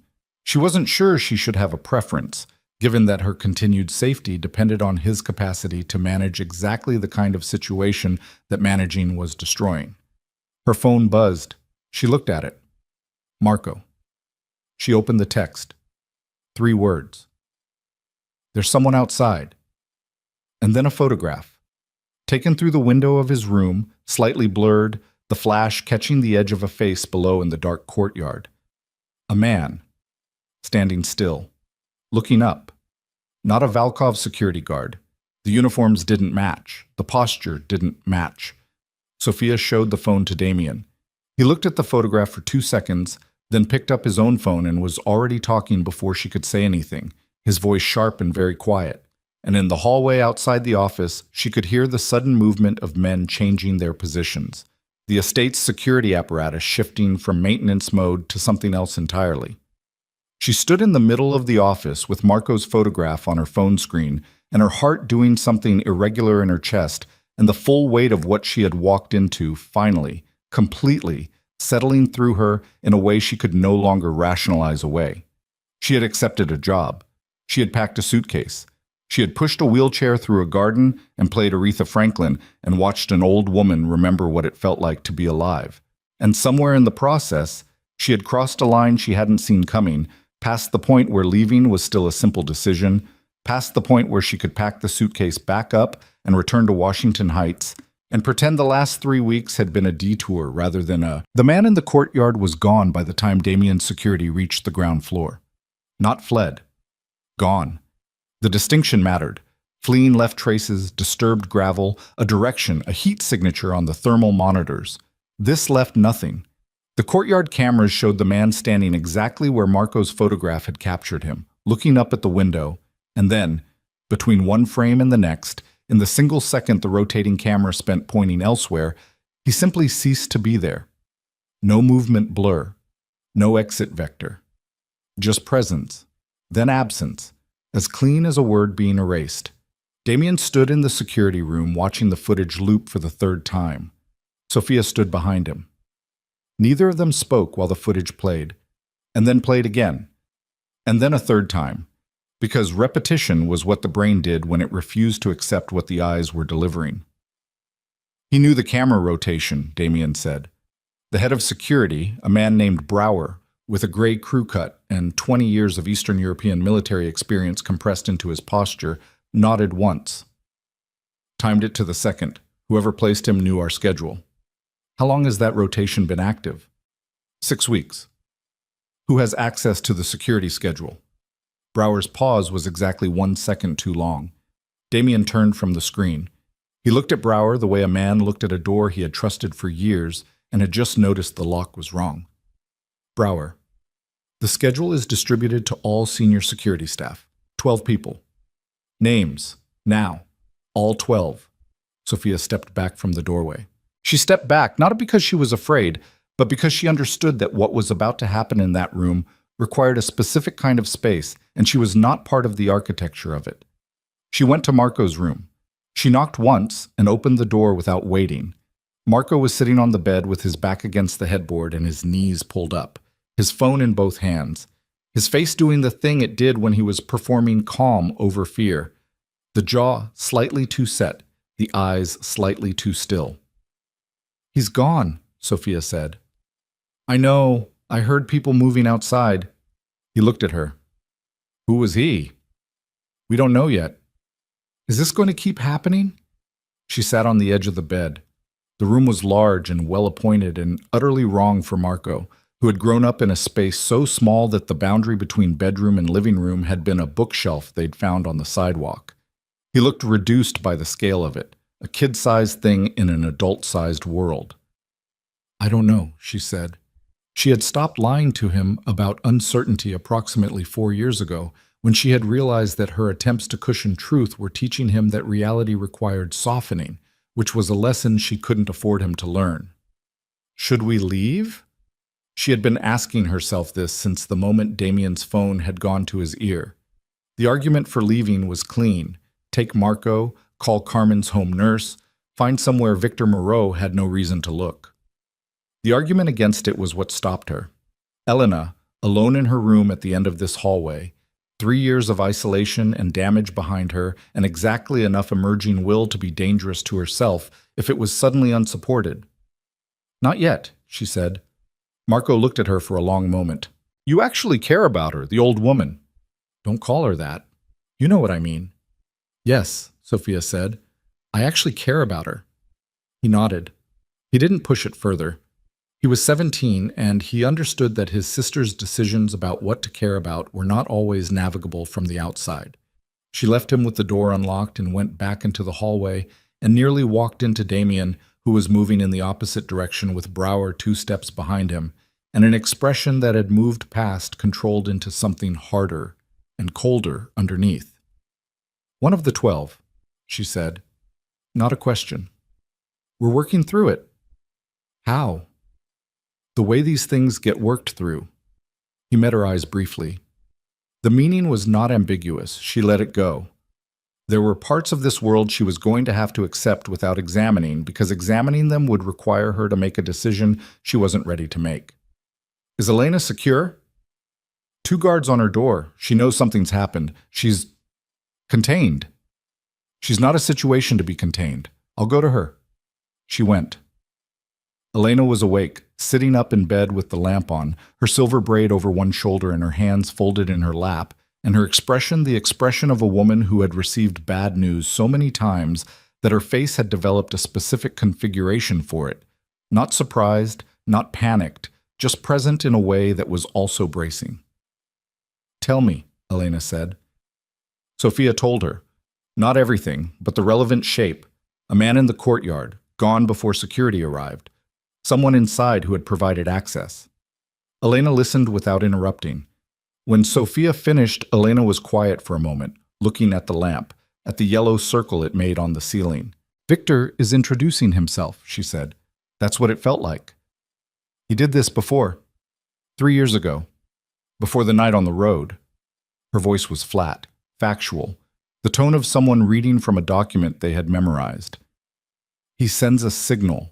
Something small, something that says, I can reach you. I am already inside. The message isn't the action. The message is that the action is coming and there is nothing you can do to stop knowing it. Sophia sat in the chair beside the bed. The same chair she sat in every evening when she helped Elena with the nighttime medication. The familiarity of the position felt strange now. The routine cracked down the middle. Are you scared? Sophia asked. Elena looked at her. Yes. Are you? Yes. Good. Elena reached over and turned the lamp down a degree, not off. A concession to the dark without surrendering to it. Fear means we understand the situation clearly. The people who aren't scared in situations like this are the people who aren't paying attention. They sat in the half-dark for a while, not talking, not needing to. The next 48 hours were a lockdown that didn't call itself a lockdown. Additional security personnel arrived in 2 vehicles the following morning. Men Sophia hadn't seen before, harder edged than the estate's regular staff, with the practiced stillness of people who had spent time in environments where motion attracted consequences. The ground schedule changed. The kitchen deliveries were rerouted and screened. Marco's online school sessions were moved to a windowless interior room. The 12 names on Brower's list became 10, then 7, then 3, as the process of elimination, conducted in ways Sophia was not invited to witness and did not ask to understand, narrowed the field. By the second morning, 2 of the 3 remaining names had been cleared. The third was a guard named Revik, who had worked the estate's eastern perimeter for 14 months and who had not reported for his shift the morning after the courtyard incident. Revik was gone. His locker was clean. His room in the staff quarters had been cleared out with the thoroughness of someone who had prepared in advance. Not the sloppy aftermath of panic, but the careful erasure of someone who had known exactly which night would be the last one. Damien told Sophia this standing in the hallway outside Elena's room at 7 in the morning while the house was still waking up around them. He looked like he hadn't slept. He probably hadn't. He looked, for the first time since she had met him, like a man operating close to the edge of what control could sustain. How long was he working for Moreau? She asked. Brower thinks since before he was hired. A placement. Someone inside our vetting process helped him through. So the breach goes deeper. Yes. She absorbed this. The implications stacked themselves in her mind with the grim efficiency of someone accustomed to calculating bad arithmetic. You need to give Callahan the ledger. His jaw tightened. We talked about this. We talked about why it was complicated. We didn't talk about what happens when the complications run out of road. She kept her voice low, steady, not combative. This wasn't the moment for combat. This was the moment for precision. You have evidence that can end Victor's operation. You're sitting on it to protect people in your own network who would face collateral consequences. I understand that. I'm not dismissing it. But Victor already has someone inside your house, Damien. He's not waiting. He's already moving. If I hand that ledger to a federal investigation, the fallout is survivable. Unlike whatever Victor is planning. She stopped, then more quietly. I called Callahan back. The hallway went very still. She had called him the previous night, from the bathroom, sitting on the tile again, back against the tub again. She had told Callahan she needed more information before she could have any further conversation. He had told her the investigation was at a point where a single piece of evidence could determine whether Victor faced federal prosecution or walked free to consolidate everything he was building. He had told her the ledger's existence was known, not its contents, not its location, but its existence. He had told her that if the ledger reached him through official channels, the exposure it created for connected parties could be managed. Minimized. Chapit. She had asked him what minimized meant in terms of the people in Damien's network who would face consequences. He had told her, not immunity, but context, cooperation credit. The architecture of outcomes that federal investigators built for people who chose the right side before the door closed. She had asked how long the door stayed open. He had said, not long. Damien listened to all of this without expression. When she finished, the silence between them had a texture to it, dense, pressurized, the silence of a man deciding something large. You went around me, he said. I went around a decision you weren't making.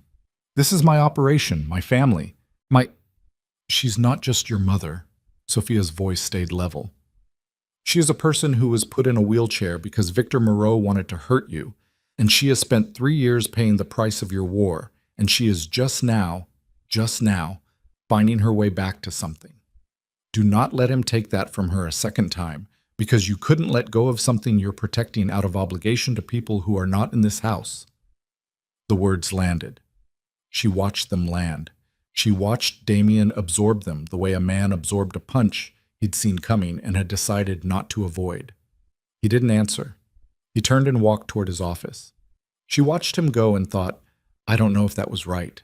She thought it with complete honesty, without the comfort of certainty, which was the only way she knew how to think about decisions that mattered.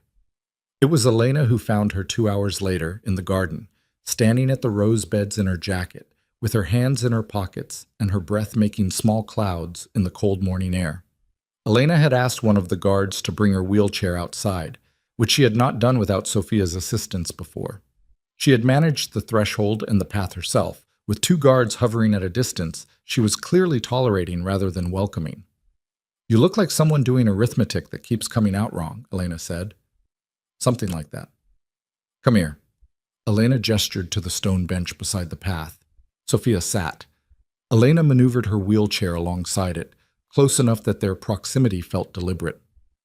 I heard some of what you said to Damien, the walls here, as I mentioned. I know. You told him the truth. I told him what I thought was true. I'm not sure those are always the same. Elena was quiet for a moment, looking at the bare rose canes, the thorns winter exposed and stark against the pale sky. He has never trusted anyone outside our family. Not one once. In his entire life. She paused. He is considering trusting you with something he has never trusted anyone with. That is not a small thing for a man like him. I know. Don't mistake it for weakness. He is not weak. He is rearranging. Before Sophia could answer, her phone buzzed. Damien. A text. 3 words. Office, both of you. Elena looked at Sophia's phone. Then she looked up. Help me inside, she said. The office held 3 people when they arrived, Damien, Brower, and a man Sophia didn't recognize. Mid-50s, wire-rimmed glasses, A suit that was expensive but not showy. A face that wore its intelligence like a tool rather than an ornament. "This is Soren," Damien said. "He manages my legal interests. He has been reviewing the ledger for the past 6 hours." Soren looked at Sophia. Not at Elena. At Sophia. With an assessment that was also a question. "The ledger is what Callahan says it is," Soren said. He spoke carefully, each sentence a structure he had tested before offering. "If it reaches a federal investigation through proper channels, it creates a case against Victor Moreau that he cannot survive. Prosecutorial, institutional, the kind of dismantling that doesn't require the risk of direct confrontation." "And the collateral exposure?" Sophia asked. Soren glanced at Damien. Damien nodded. "Significant, but shapeable. If we initiate contact and frame the handover correctly, cooperation credit creates room, not immunity. Room." "Then we do it," Elena said. Everyone in the room looked at her. She had her hands folded in her lap and her chin up, and the expression of a woman who had arrived at a decision by a route that had nothing to do with legal strategy and everything to do with 3 years in a wheelchair. "Elena," Damien started. "I was on that road because I refused to accept that my life had to be managed by fear. I made a mistake. I paid for it." Her voice was steady and completely without self-pity. "I am not going to sit in this room and watch you make the same mistake because you can't let go of structures that are already killing us." She looked at her son. "Give them the ledger, Damien. Give it to Callahan. Let the law do what law is designed to do, and then let's be done with this." The room was quiet. Damien looked at his mother for a long time. Sophia watched his face move through things she couldn't name. Old grief, old anger, the complicated calculus of a man who had built a world on the premise that trust was a liability and was being asked to revise the equation. He looked at Soren. "Draft the contact protocol. Use the back channel we discussed. I want Callahan briefed before nightfall." Soren nodded and left. Brower's phone went off. He looked at it. Something in his posture changed, an almost imperceptible shift, a fraction of an inch of stillness that was the physical equivalent of a held breath. He looked up. "We have a problem." "What kind?" "The kind where we need to move Mrs. Valkov to the secure interior room. Now." Damien was already moving. "What triggered?" "Eastern perimeter, multiple vehicles." Brower was on his radio now, the words clipped and rapid in a language Sophia half understood. "They're not stopping at the gate." The next 4 seconds happened in the specific slow motion of crisis, the way extreme threat compressed time into something granular and strange, each moment arriving with the hyper-detail of things that might be the last things seen. Sophia was beside Elena's wheelchair before she had made a conscious decision to move. She had Elena's handles in her hands and was already turning toward the door. The explosion hit the eastern wall.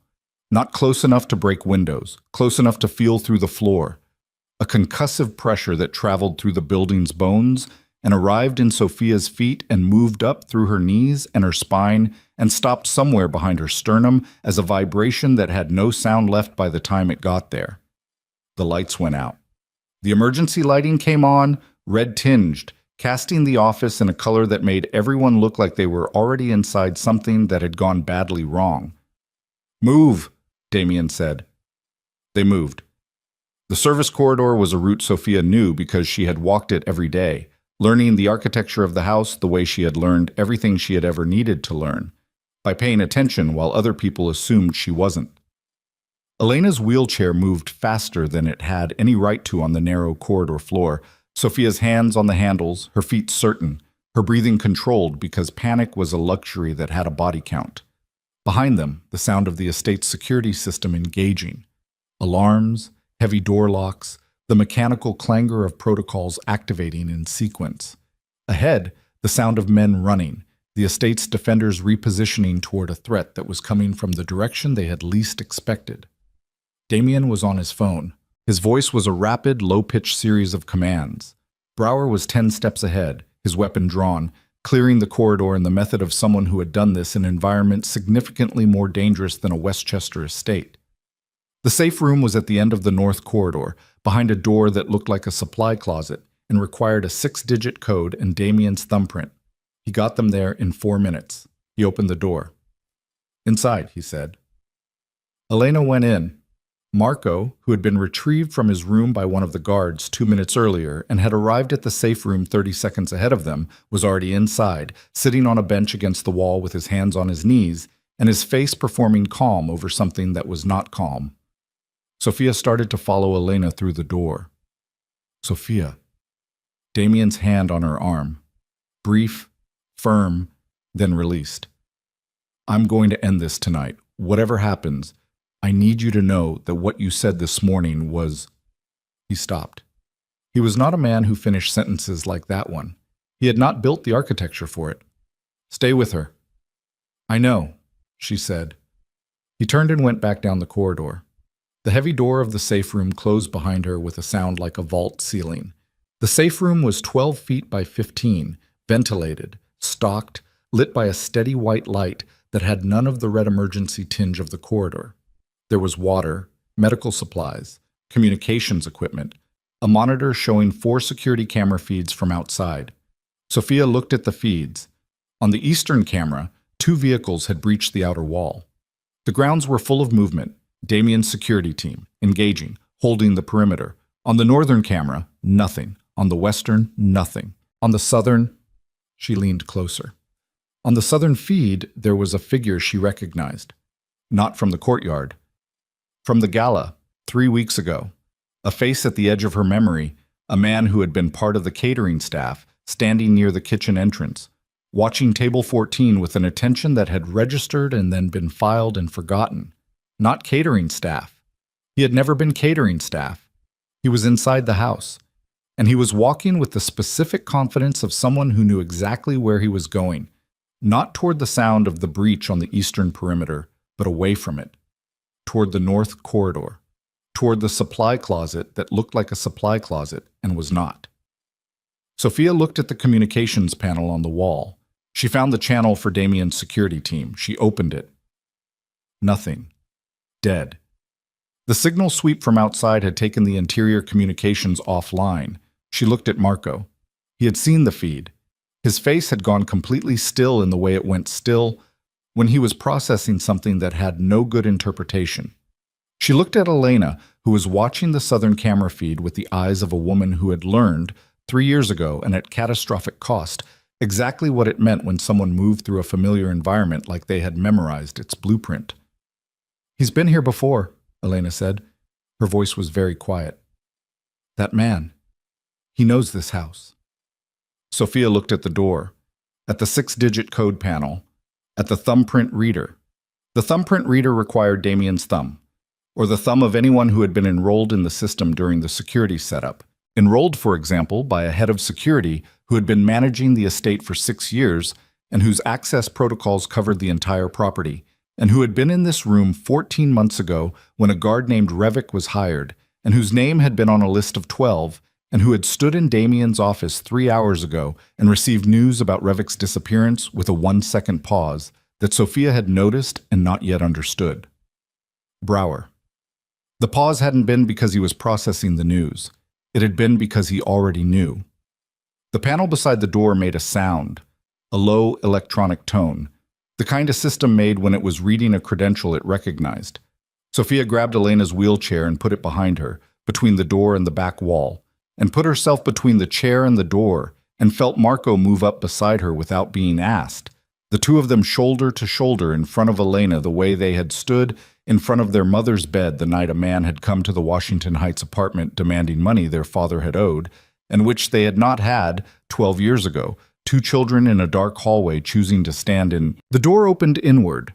Sophia had positioned herself 6 feet back from the threshold, which gave her exactly enough room to move and not enough room to run, which was fine because running had stopped being an option approximately 40 seconds ago when she had understood what Brower's 1-second pause had meant.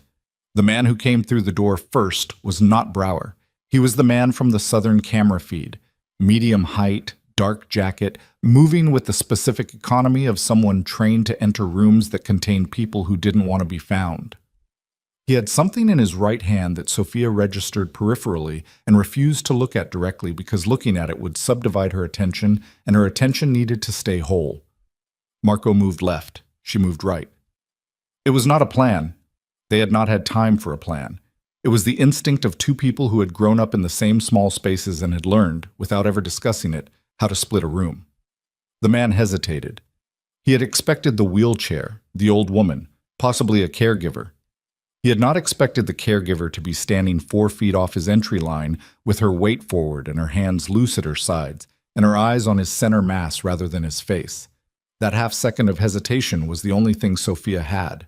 She threw the water pitcher from the supply shelf. Not at him, past him, at the wall to his left, because the sound and the motion pulled his eyes in that direction for the fraction of a second she needed, and in that fraction she closed the distance and hit him across the forearm with the metal first aid kit she had pulled from the shelf with her other hand while he was watching the pitcher. The thing in his right hand, she understood now it was a zip tie, not a weapon. Victor wanted them alive and manageable. Dropped when his forearm took the impact. He recovered fast, faster than she expected, and his left hand caught her by the jacket collar and momentum carried them both into the supply shelving, which gave way in a crash of metal and scattered equipment. She heard Elena's voice behind her, sharp, commanding. "Marco, the panel!" She heard Marco move. The man had her against the collapsed shelving, his forearm across her collarbone, his weight leveraged to hold her still. He was bigger than her by 50 pounds of functional muscle. She was not going to win this on strength. She knew that with the clarity of someone who had spent 28 years understanding the precise terms of what they were working with. She stopped resisting backward. She went forward instead, into him, removing the distance that his leverage required, making the forearm press useless because there was no longer space for it to function. Her forehead connected with his nose. Not a movie headbutt, nothing clean or choreographed. A brutal, graceless collision that hurt her as much as it hurt him, and that she did not allow herself to feel until later, much later, in a version of this night that she couldn't access yet because she was still inside the current one. He reeled. She went around him, not through him, toward the door. The second man was in the doorway. Brower was behind him. Brower was not in tactical gear. He was in his usual dark clothes, his expression arranged into something that was trying to be neutral and wasn't quite managing it. Not guilt, not quite, but the nearest approximation available to a man who had probably told himself a particular story about necessity and loyalty long enough that he had stopped examining whether the story was true. "Sophia," Brower said. His voice was the same voice it had always been. That was the worst part. "How long?" Her voice came out steadier than she had any right to expect. Step back from the door. "How long, Brower?" His jaw moved. "Before Revik, before any of this. Victor and I go back to a time before Damien." He paused. "This was never personal. You let Revik into this house. You gave him the camera schedule. You cleared him through vetting." She could feel the man she'd hit getting back to his feet behind her. She didn't look. Looking would be an invitation. Elena almost died 3 years ago because of information someone fed to Victor's people about her rote. Was that you too? The answer was in the half-second before he spoke. In the way his eyes moved to Elena and then moved away. "Step back," he said. "No." The second man moved through the doorway. Marco hit him. Not effectively. Marco was 17 and had no training, and what he had was desperation and a fire extinguisher he had pulled from the wall mount, which he swung with both hands in a horizontal arc that caught the man across the shoulder rather than where Marco had aimed. But it was enough. The man stumbled into Brower. Brower caught him. The doorway was blocked for 2 seconds. Sophia grabbed Marco's arm and pulled him back toward Elena, putting the overturned shelving between them and the door, and then Elena's hand was on her wrist, and Elena's grip was the same grip it had been at the gala. Surprisingly strong, the grip of a woman who had danced for 20 years and whose hands remembered strength even when the rest of her body was still relearning it. "They won't hurt us in here," Elena said quietly, directly into Sophia's ear. "Victor needs us functional. We're leverage, not targets. The moment they damage us, we lose our value." That's not as comforting as you think it is. It's not meant to be comforting. It's meant to tell you to stop fighting long enough for Damien to get here. What if Damien doesn't? He will. Her grip tightened. He always comes, even when I wish he wouldn't. Brower's voice from the doorway. "We're done with the difficult part. Come out from behind there, all three of you. Nobody gets hurt in this room. Sophia looked at Marco. His shoulder was bleeding where the shelving edge had caught him when he swung. Not badly. He was holding the fire extinguisher with both hands still, his knuckles white, his breathing the breathing of someone who had used everything he had and was looking for where the next supply was coming from. She looked at him, and she thought, I brought him here. I made this choice and I brought him into it. She came out from behind the shelving. Good, Brower said. Tell me one thing. She stood in the center of the room. Marco came up beside her. Elena's wheelchair was behind them. The gala. 3 weeks ago. Was that Victor's people in the catering staff? Was all of it? Was I? You were convenient, Brower said. Not unkindly, which was somehow worse. Victor's been looking for a way to insert someone into Damien's inner circle for 2 years. You were an opportunity that walked through the door. What you did at that gala was real. Victor just decided to use it. She absorbed this. She filed it in the part of her mind that handled information too large to process immediately. The same place she had put her father's absence and her mother's diagnosis and every other thing that had arrived without warning and required eventual reckoning. They were moved through the corridor, through the house, through the ground floor, and into the section Sophia had never accessed, the older part of the building, the original stone structure predating the renovations, where the walls were thick and the windows were narrow and the acoustics swallowed sound and returned nothing. A room that had probably been a cellar storage space and had been converted, at some point, into something that served a function Sophia didn't want to name. Victor Moreau was already there. She didn't know what she had expected. Power had a way of conjuring physical presence and imagination that the actual person rarely matched. Victor Moreau was 60, lean, with white hair worn short, and the complexion of someone who spent time outdoors in cold weather. He was sitting in a chair, just a chair, pulled from somewhere, no theatrical staging, with his jacket on and his hands relaxed in his lap, as if he had been waiting patiently for an appointment he had known would keep itself. His eyes moved to Elena first, then to Sophia, then, briefly, to Marco, with the assessment of someone pricing an item they had no particular emotional connection to. Elena. His voice was mild, conversational, the voice of a man at a dinner party. You look better than I expected. Elena said nothing. Her hands were in her lap, and her face was the face Sophia had come to understand as Elena's war face. Not blank, not afraid, but closed, occupied. Working on something interior that wasn't available to the people in the room. Victor looked at Sophia.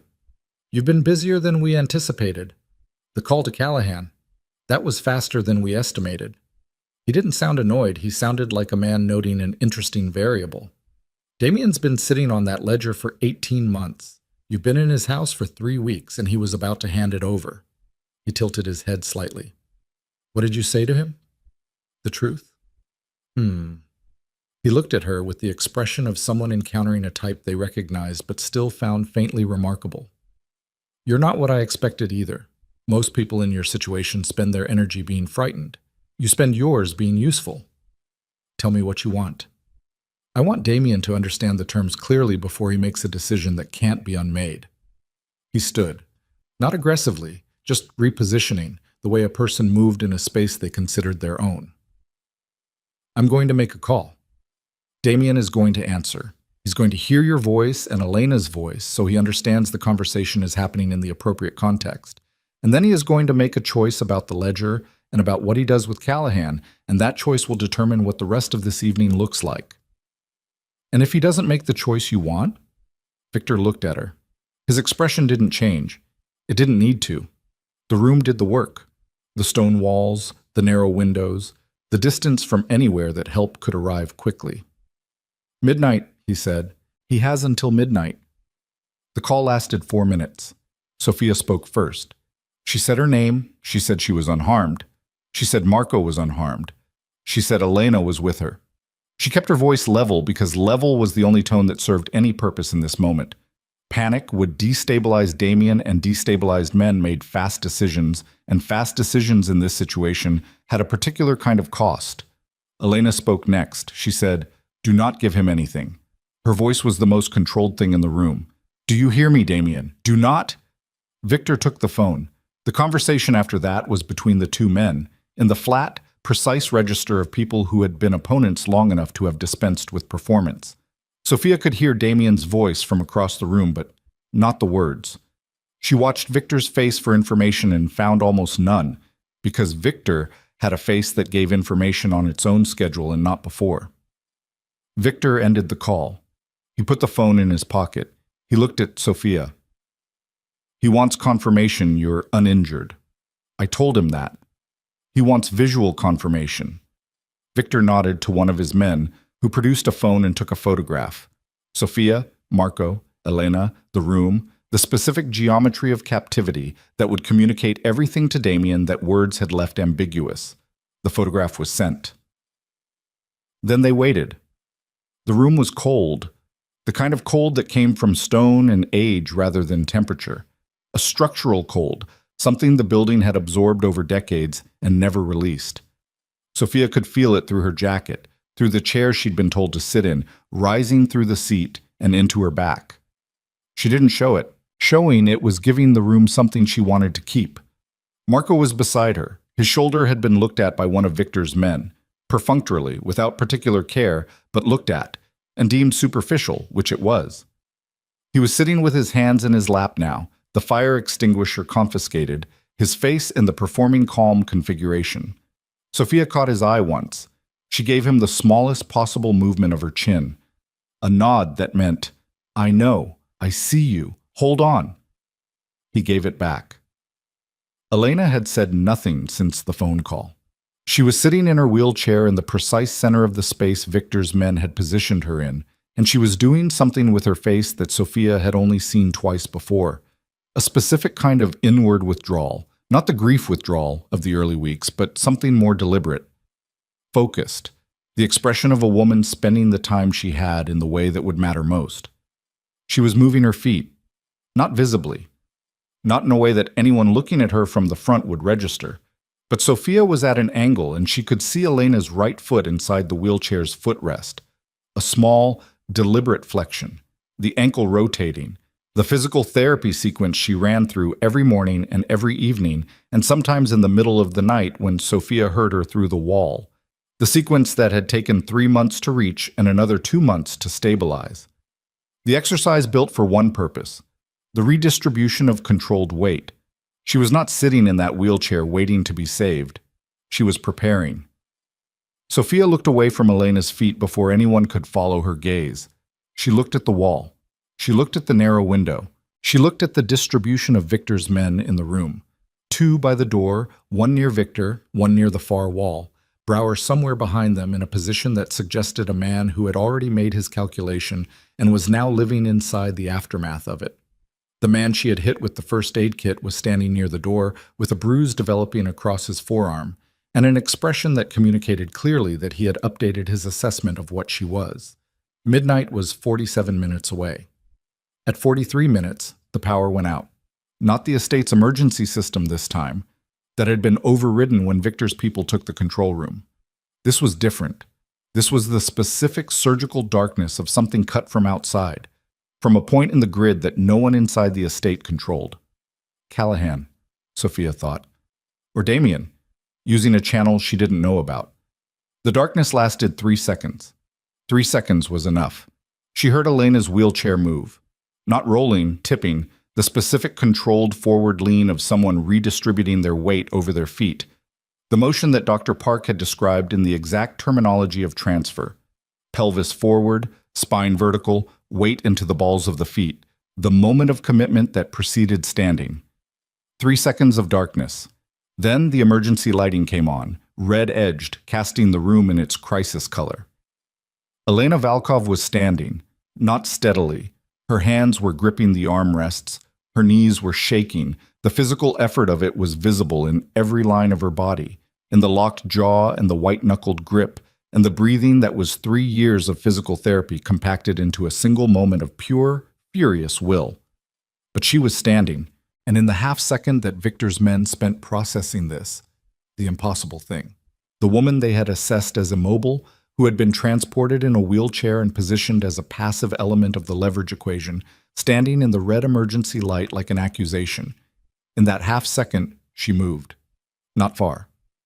2 steps, using the wheelchair as a pivot, her body executing the movement on instinct and training and something beyond both.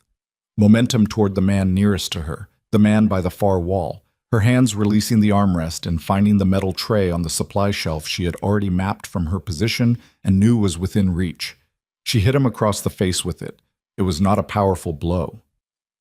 Elena Valkov was 62 years old and had spent 3 years losing muscle mass and 2 months rebuilding a fraction of it. The force was not the point. The point was the sound, the shock, the sudden loud statement of violence from the direction everyone had classified as passive. The man stumbled backward. Elena lost her footing and went down, catching herself on the shelf edge, not falling all the way, holding on with both hands. Sophia was already moving. She had been waiting. Not consciously, not with a plan, but with the same thing Elena had been doing. Preparation. The readiness that lived in the muscles before the mind confirmed the decision. She went for the man nearest the door. Not the one Elena had hit, but the other, the one whose position between them and the exit was the only thing that mattered in the next 4 seconds. She hit him once, hard, with everything she had behind it, and she felt it all the way up her arm to her shoulder and through her back, and she thought clearly and without drama, that's going to hurt later. He went sideways. Not down, sideways. Marco hit him from the other direction, not the fire extinguisher this time. His shoulder lowered, full body weight, the kind of collision that wasn't fighting so much as physics. 2 objects meeting and one of them being larger than it had appeared. The man went down. The door was open. "Go," Sophia said. "Elena," Marco started. "I have her. Go. Straight ahead. Find a stairwell. Go up." She got back to Elena. Elena's grip on the shelf edge was still solid. Her legs were shaking hard now, the muscular effort of the previous 30 seconds having burned through the reserves she'd built. Sophia got her arm around her waist from the left side, taking the weight, and Elena's arm went around Sophia's shoulders, and they moved together toward the door in the specific awkward synchrony of 2 people who had spent weeks learning how the other body worked. Behind them, Victor's voice. "Don't." Not shouting, commanding, the voice of a man accustomed to that being sufficient. Sophia didn't look back. She could hear movement behind her, 2 of Victor's men recalibrating, and she could hear the door ahead of her, and she could feel Elena's breathing against her shoulder, ragged and fierce and very much alive. And she moved. The corridor outside the room was dim and narrow. Marco was 12 feet ahead, turned back, waiting, his face stripped of the performing calm and showing only the bare material underneath, fear, determination, and the specific expression of a 17-year-old who had decided to be equal to the moment. "Stairwell's left," he said. "I can see the door. Go." They went. Sophia half carrying Elena, Marco ahead clearing the path, the 3 of them moving through the corridor in the red-edged dark with the sounds of Victor's men behind them, and the sounds of the estate above them, and the sounds of something else. Engines, voices, the organized percussion of a structure under assault from multiple directions simultaneously. Damien's people. She understood it the way she had understood everything tonight, not through information but through pattern, through the reading of sounds, the way she had learned to read Elena's breathing, the way she read Marco's face, the way she had read Brower's 1-second pause. The stairwell door was metal, heavy, and unlocked. Marco got it open. They went through. The stairwell was concrete, utilitarian, the functional skeleton of the building beneath its stone skin. Light came from a single fixture on each landing, white and steady and blessedly normal after the red emergency tinting of the floors below. Sophia got Elena to the first landing. Elena was breathing in the hard, controlled way of someone managing pain, not expressing it, managing it, treating it as information rather than experience. "Can you go up?" "I can go anywhere," Elena said through her teeth. "That's not an answer to the question I asked." A sound from below, the metal door they had come through, opening. "Yes," Elena said. "I can go up." They went up. The second floor was where the corridor fight reached them first. Not directly, but acoustically, the sounds filtering through walls and floor, the systematic violence of Damien's strike team working through the lower level in the specific organized pattern of men who knew the building and had planned their entry with the assumption that the people they were coming for would be somewhere in the center of it. Sophia stopped at the second-floor landing. She looked at Marco. He looked at her. "We need to signal them," she said. "They're clearing room by room. They don't know we're mobile." "How?" She looked at Elena. Elena looked at the light fixture on the wall, at the power panel beside it, the secondary circuit breaker for the floor. "If I kill the light on this floor," Elena said, "it's different from the rest of the building. It signals a position." "You know where the panel is?" "I have lived in this house for 30 years. Elena's voice was dry, even now, even here, with her arm around Sophia's shoulders and her legs shaking and the sound of pursuit 2 floors below. "I know where everything is." She reached the panel. Her hands were not steady. They worked anyway. The second floor went dark. Below them, the stairwell door opened again. Footsteps on concrete moving up. Not the organized sound of Damien's men, but the faster, less disciplined sound of pursuit. Victor's man, maybe 2, coming through the only vertical channel in the building that wasn't yet controlled. Sophia pressed Elena against the wall. She pressed Marco against it on the other side. She stood between them and the stairwell, and she breathed once, deep, all the way down. The footsteps reached the landing below. A flashlight beam swept up through the stairwell opening. A voice from above. "Clear!" Not Victor's man. Not pursuit.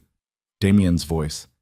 And then Damien himself, descending fast from the floor above, a flashlight in one hand, his other hand already reaching for her in the dark, and behind him 2 of his men, and the sound of the building's lower floors going suddenly and completely quiet in the way that only happened when something decisive had been concluded. He reached her. His hand found her face in the dark. Not gentle, not slow, the grip of a man checking the reality of a thing he had been afraid he would not find. She felt his thumb against her cheekbone and his fingers at her jaw, and the specific tremor in his hands that a man like Damien Valkov would never acknowledge, and that she would never mention, and that was the most honest thing she had felt from him since the night in the sedan on Lexington Avenue. "Elena," he said. His voice was fractured in a way she hadn't heard before. "Here." Elena's voice, from 2 feet to Sophia's right. Steady, still steady. He let go of Sophia's face. He moved past her, and she heard the sound of him reaching his mother, heard Elena's sharp exhale, and then the silence that followed, the specific silence of 2 people holding on to each other in the dark. Marco pressed close to Sophia's side. She put her arm around him and felt him exhale, the long, slow release of a person who had been holding their breath for a very long time. Below them, footsteps, coming up the stairs. Multiple sets, controlled, organized, with the measured pace of people who had completed their task and were now performing the work of aftermath. One of Damien's men appeared in the stairwell opening, flashlight angled down. "Mr. Valkov, western wing is secured. Lower level is secured." A pause. "We have Brower." Damien's arm was still around Elena. His voice, when he spoke, had returned to its controlled register, but only the surface of it. Underneath, Sophia could hear what 3 years of not showing fear did to a person's voice when the fear finally had somewhere to go. "Victor?" "East corridor. He's contained. He's asking to negotiate." Damien looked at Sophia. In the darkness and the single beam of the flashlight coming from below, she could see his face, the stone surface of it, the control, and beneath that the thing she had seen once before, in his office, when he had looked at Elena and rearranged something essential. "There's nothing to negotiate," he said. But Victor Moreau was not a man who accepted endings that other people wrote for him. And in the east corridor, contained between 4 of Damien's men, with his jacket still on and his hands zip-tied in front of him, and his expression the expression of a man who had lost a battle but not yet decided about the war, Victor looked at the phone in his breast pocket, the one that none of Damien's men had yet thought to confiscate because they were focused on his hands and not on the device that contained the secondary trigger, the failsafe he had built into this night 18 months ago, the thing he had always known he would need if. The phone was in Victor's breast pocket, and his hands were zip-tied in front of him, and none of that was as reassuring as it should have been. Damien understood this the moment his man said, "East Corridor." He understood it the way he understood most dangerous things.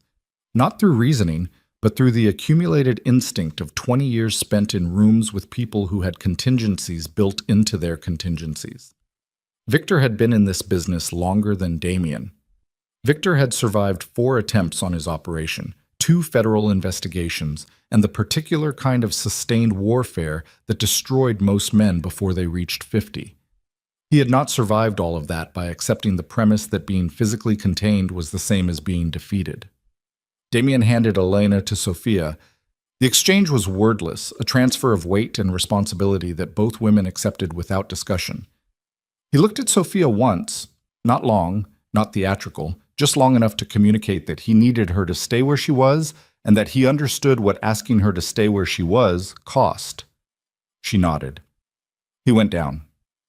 The east corridor was a 40-foot stretch of original stone flooring that connected the old wing to the renovation, lit now by the portable lights his men had set up. Bright, white, functional, casting sharp shadows and eliminating the atmospheric ambiguity that darkness provided to people who wanted to use it. Victor stood in the center of this light, between 2 of Damien's men, zip-tied and jacket on and entirely too composed for a man whose operation had just collapsed around him floor by floor. Damien stopped 6 feet away. He looked at Victor the way you looked at something you had been tracking for a long time and had finally cornered, not with satisfaction, because there was no satisfaction in it, only the exhausted recognition that the tracking was over and the thing after the tracking was harder. "The phone," Damien said. Victor's eyes moved to his breast pocket and back. A confirmation, not a question. "The phone, Victor." "There's a number stored in it," Victor said. His voice was the same dinner party voice it had been in the stone room. Unhurried, oriented toward the long game even now, even here. "One outgoing call in the last 30 minutes. I made it when your people entered the West Wing. The person who received that call is waiting for a follow-up. If they don't receive it within—" He glanced at his watch, the gesture unhurried, the gesture of a man who had all the time that mattered. 11 minutes, they proceed. Proceed with what? "Your mother's medical records have been in a server I control for 14 months.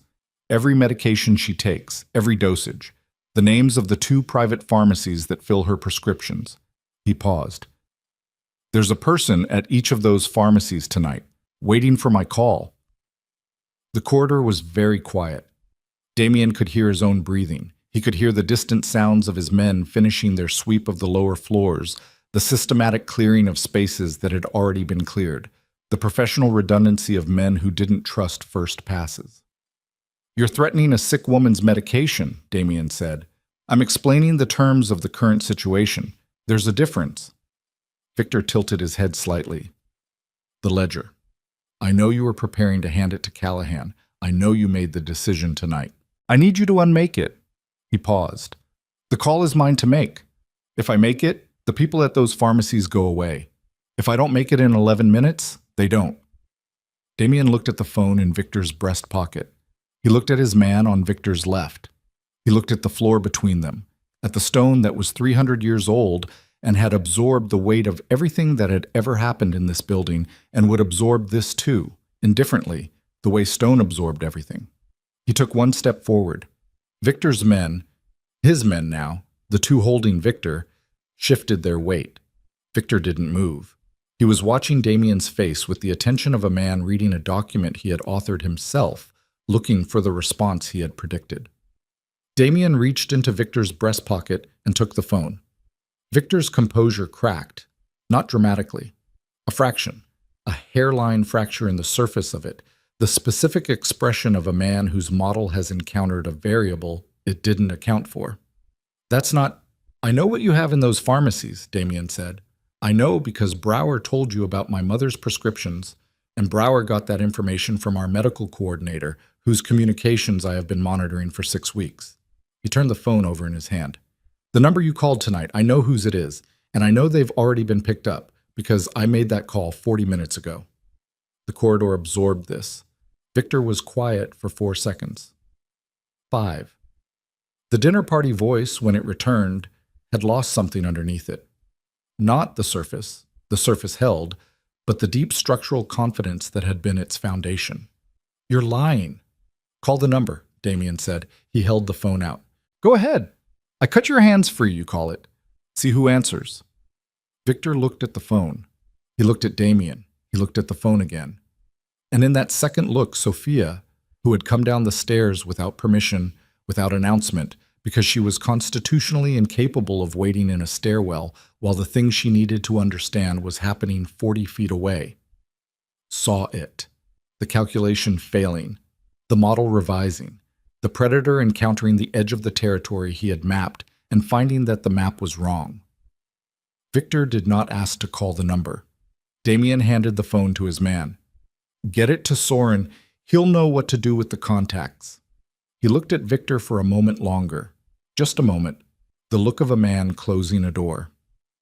Take him somewhere he can wait for Callahan's people, he said. Comfortably. He's going to need to be coherent for the conversation. Victor was taken down the corridor. He walked without resistance, which was either dignity or the strategic conservation of energy for a fight that would happen in a different room with different weapons. Sophia thought it was probably both. Brower was brought out 20 minutes later, from the room where Damien's people had been holding him. He walked differently than Victor, not with composure but with the specific physical language of a man who had made a decision he couldn't unmake and was now living in the body of the person who had made it. His shoulders were forward. His eyes were on the floor. Not shame, exactly. Something more complicated than shame. The aftermath of a long time spent believing a particular story about loyalty and necessity, and the story had ended, and what was left was just the man. Sophia was in the corridor when they brought him through. She hadn't planned to be.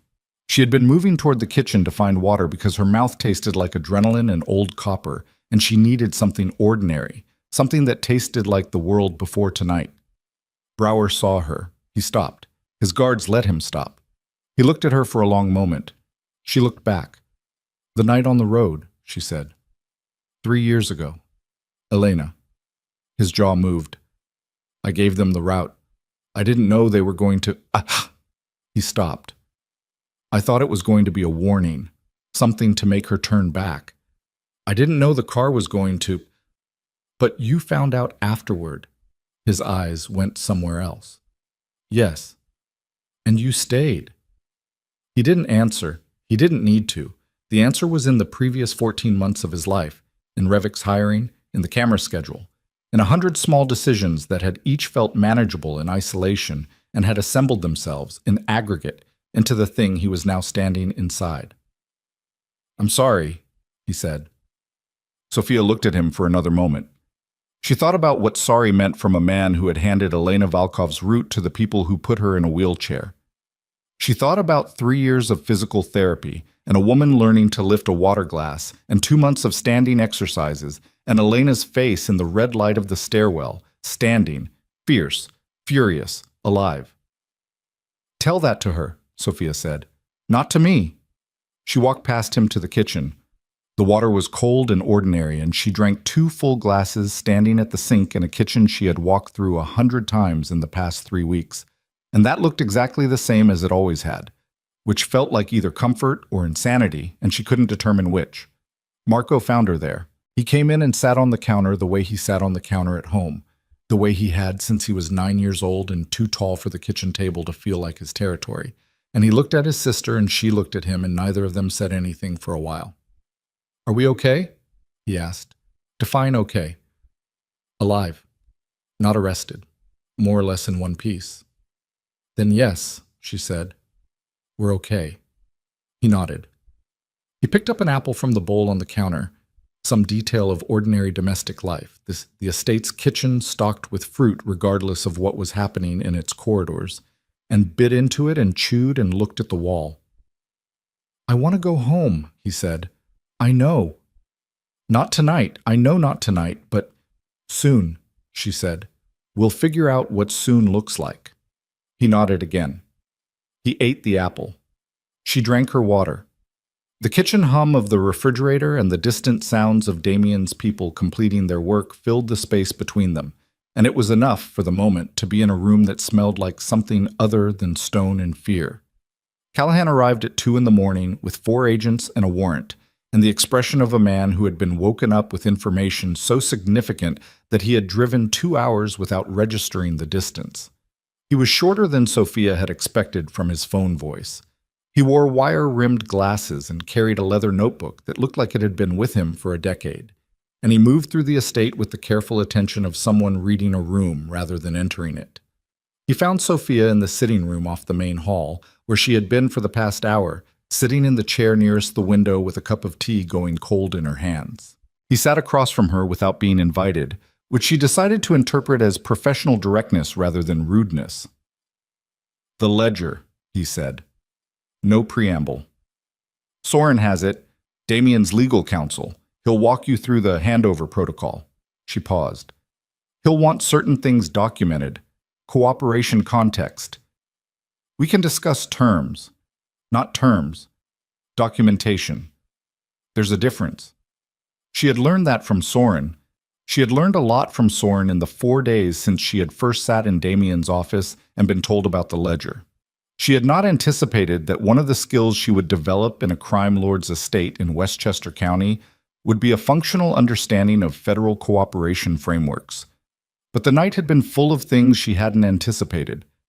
Callahan looked at her with the assessing expression of a man recalibrating. "You've been busy." "I've been paying attention," she said. "It's what I do." The handover took 3 hours. Soren and Callahan's lead agent worked through it in the dining room, with Damien present for the portions that required his direct authorization and absent for the portions that Soren deemed better handled without him. Sophia sat in on the first 90 minutes, not because anyone invited her, but because she had been part of the chain of decisions that led to this table, and she intended to understand what she had put in motion. The ledger was what Callahan had said it was. 18 months of Moreau syndicate, financial movement, counterparty identifications, shell company structures, the specific architecture of how legitimate businesses had been used to move illegitimate money through a system that looked, on its surface, exactly like the kind of commerce that happened in the buildings she had spent her working life serving food inside. The exposure it created was, as Soren had said, significant and shapeable. The people in Damien's network who faced collateral consequences were named, documented, and assigned to a category of cooperation credit that Callahan's office would process through channels that Sophia didn't fully understand and chose to trust incrementally rather than absolutely. Victor Moreau was in federal custody before dawn. Brower was in a separate facility, in a category that Callahan's office described with a term Sophia had never heard before and which Soren translated, with the dry precision of a man who had spent 30 years translating institutional language into human terms, as significant cooperation, significant consequences, the exact ratio to be determined by how useful what he had to say turned out to be. The estate was quiet by 5 in the morning. The last of Callahan's people left at 5:15. The portable lights in the east corridor were removed. The stone floor in that corridor had a scuff mark near the center where something had fallen and been dragged, and a groundskeeper who arrived at 6:30 to begin the cleanup looked at it for a long moment before deciding it was something a stone floor would eventually absorb on its own, the way stone absorbed everything. Elena slept until 9. Sophia was outside her door when she woke up, not because she had been told to be, but because the habit of the past 3 weeks had built itself into her body's rhythm, the way all habits did if you did them long enough. Not a decision anymore, but a reflex, the body doing what it had learned to do. Elena opened her door before Sophia knocked. She was in her wheelchair. She had gotten herself into it from the bed alone, which was something Dr. Park had said was 4 to 6 weeks away. She looked at Sophia with the expression of a woman who had looked at a great many things over 62 years and had developed a comprehensive assessment system for all of them. "You stayed outside my door all night," Elena said. "I was in the hallway." "Yes, outside my door." Sophia didn't deny it. "How are you feeling?" "Like I stood up in a room full of people who didn't expect me to and hit a man with a tray?" A pause.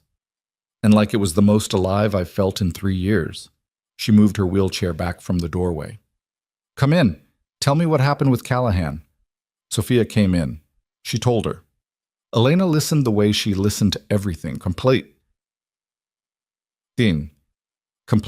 without interrupting, with her hands folded and her eyes focused on something slightly past Sophia's shoulder, the posture of a person processing rather than receiving. When Sophia finished, Elena was quiet for a moment. "Brower," she said. "Yes." "He gave them the route." "Yes." Another quiet. The window light was thin and gray and November-colored, the kind of morning light that didn't flatter anything and somehow made everything more true.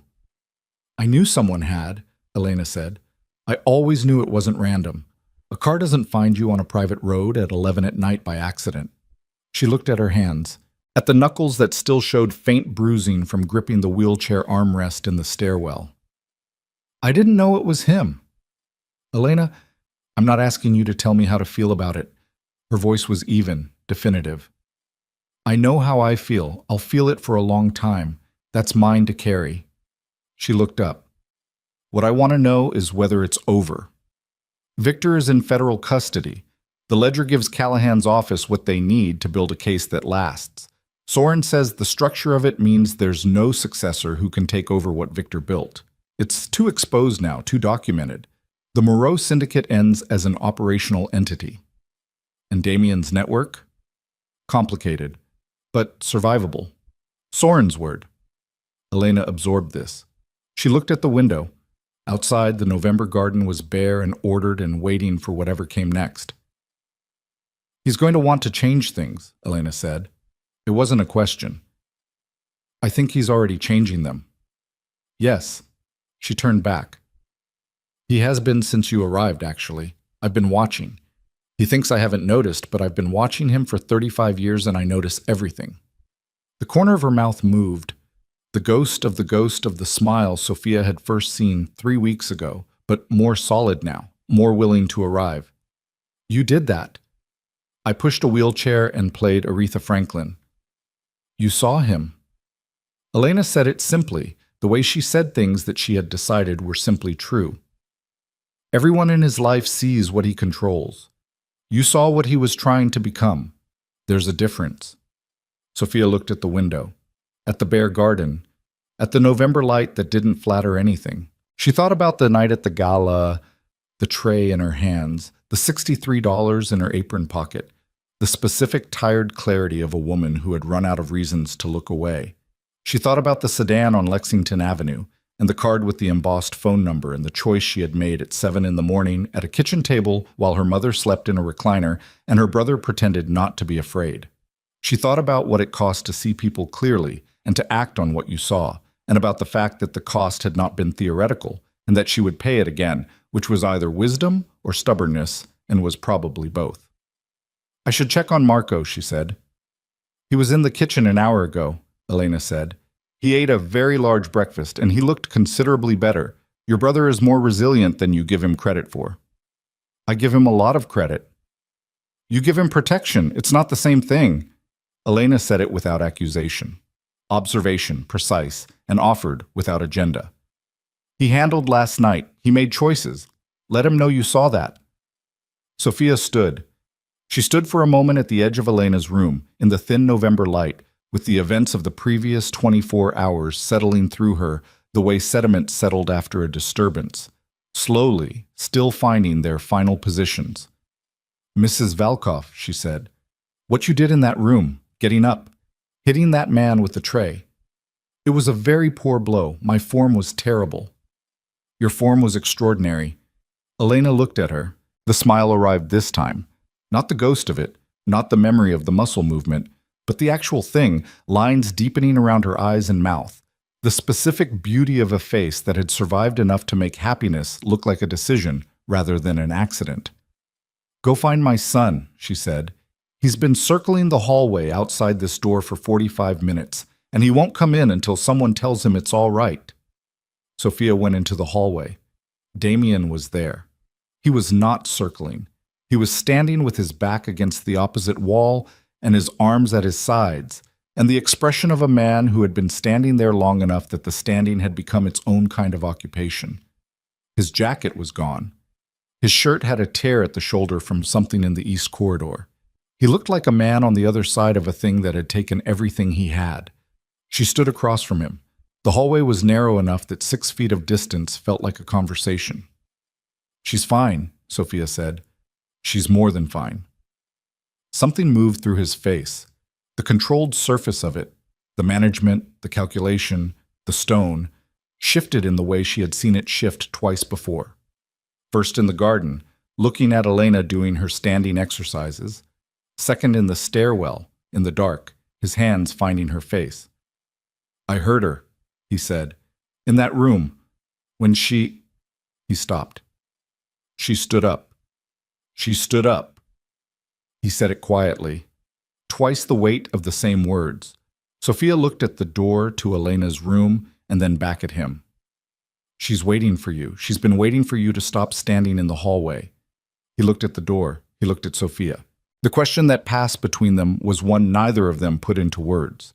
There were things happening in this hallway that were larger than the events of the night and that would take considerably longer than the remaining morning to understand, and both of them knew it, and both of them were willing, for the moment, to let them be large and unresolved and real.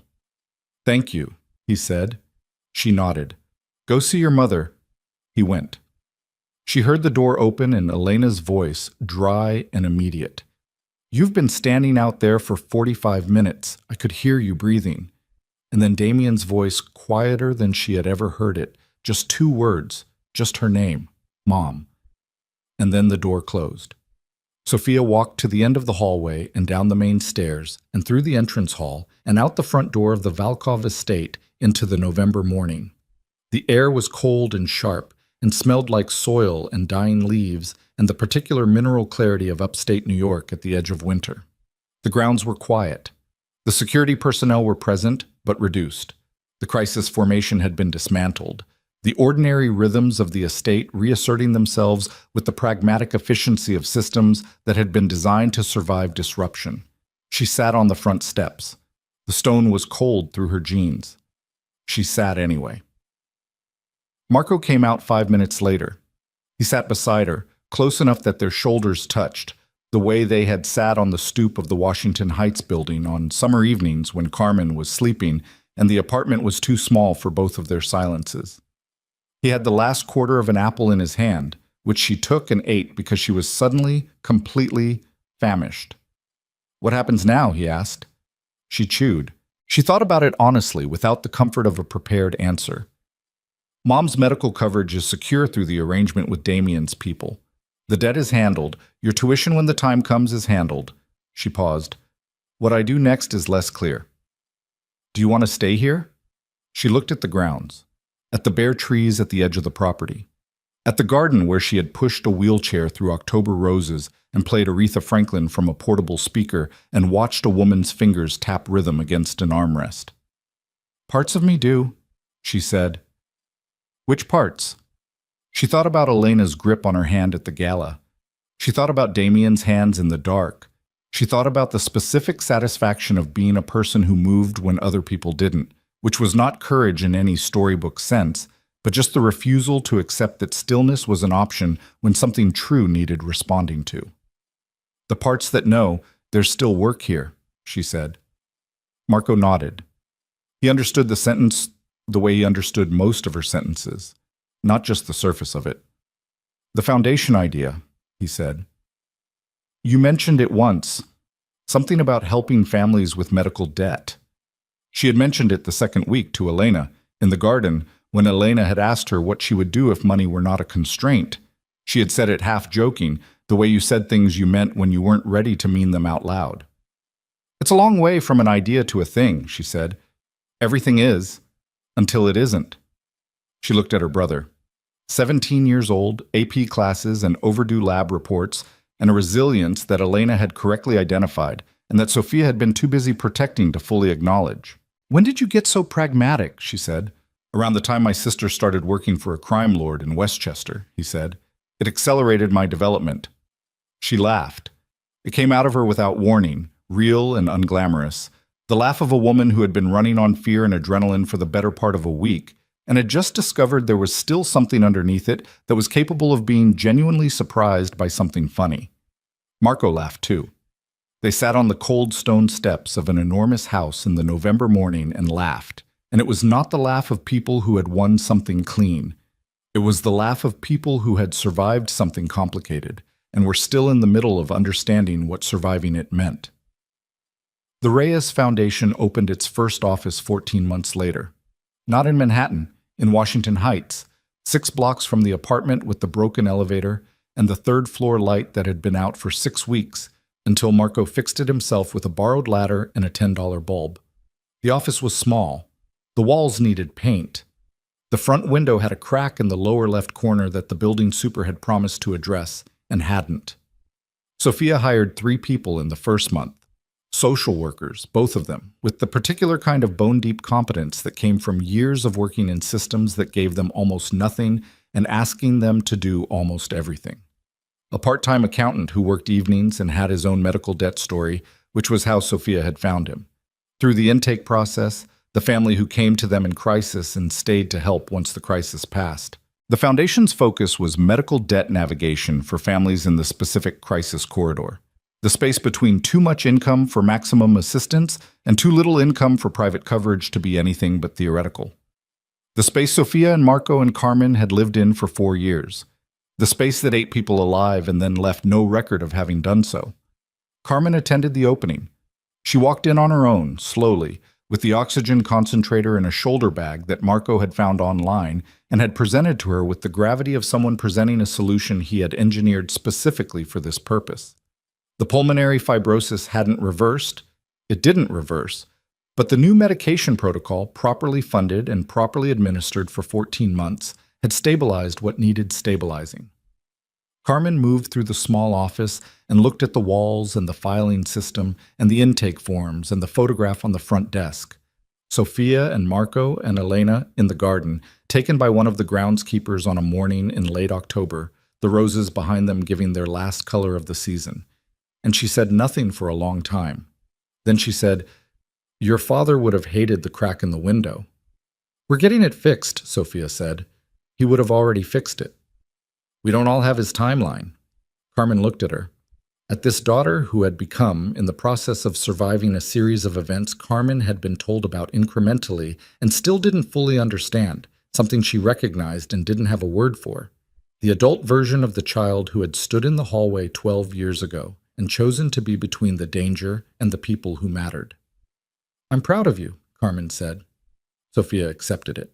She had been practicing accepting things, love, help, the acknowledgement of people who saw her accurately.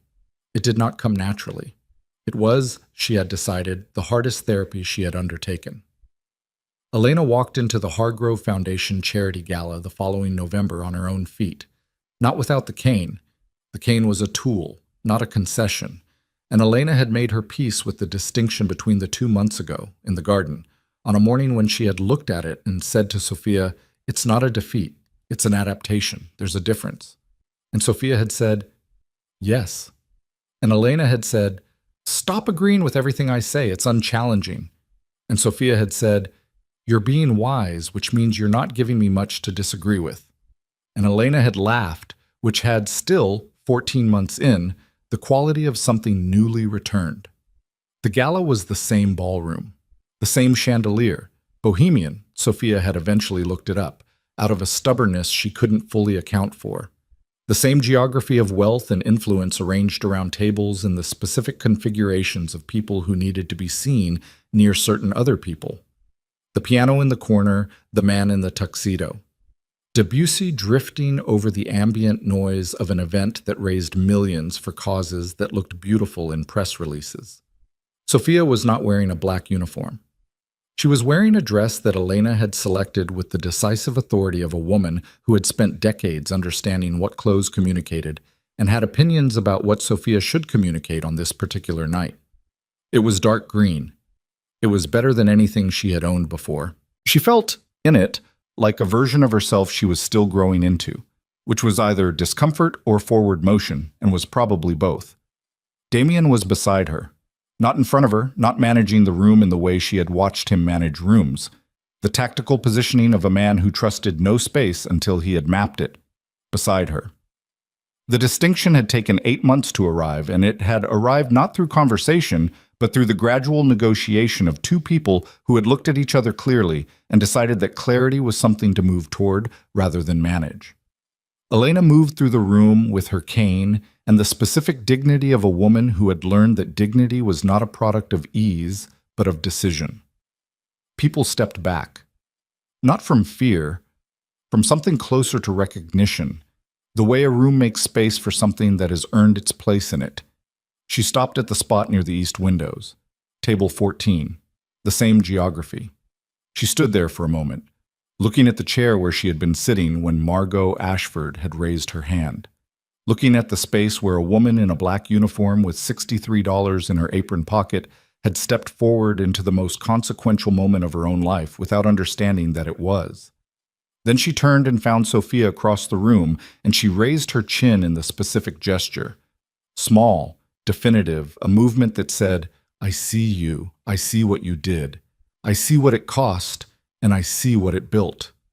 Sophia raised hers back. The chandelier light fell through the room the way it always had, indiscriminate, landing on everyone equally regardless of what they had done or survived or chosen or paid for. The piano moved through Debussy. The waitstaff circulated. The architecture of the evening proceeded with all its familiar momentum. But something in the room was different than it had been a year ago, and the something was not architectural and not atmospheric, and not anything that would show up in a photograph. It was the presence of three people. A woman with a cane who had once been confined to a wheelchair and had chosen not to remain so. A boy who was now a young man standing at the edge of his own future with the confidence of someone who had already survived the hardest audition. And a woman in a dark green dress who had walked into this room 12 months ago with a tray in her hands and $63 in her pocket and had looked at a moment that required someone to move and had decided, without fully understanding what she was deciding, that she was the someone. Damien's hand found hers at her side. Not a gesture for the room, just a hand finding another hand in the dark. The oldest and most ordinary human claim against everything that tried to separate people from what mattered. She didn't look at him. She looked at the room, at Elena moving through it on her own feet, at Marco near the window, talking to someone, his face open and unguarded in the way young faces were when they had not yet decided to close. She looked at the room full of people who had stood still a year ago and thought, "We are not the same anymore, any of us. Not the women in the ballroom, or the boy by the window, or the man whose hand was in hers, or the city that held all of them in its enormous, indifferent grip. Something had moved through them all and left them altered in the specific way that things which cost something always altered the people who paid." The pianist finished Debussy. He turned a page. He began something else, something with more motion in it, and across the ballroom Elena Volkov turned toward the music and closed her eyes and moved her weight, barely perceptibly, from one foot to the other. Dancing, or the beginning of it, or the memory of it becoming slowly, deliberately, the thing itself again. Sophia watched her and said nothing, and held on to the hand in hers, and let the music do what music did when you finally stopped being too afraid to let it reach you.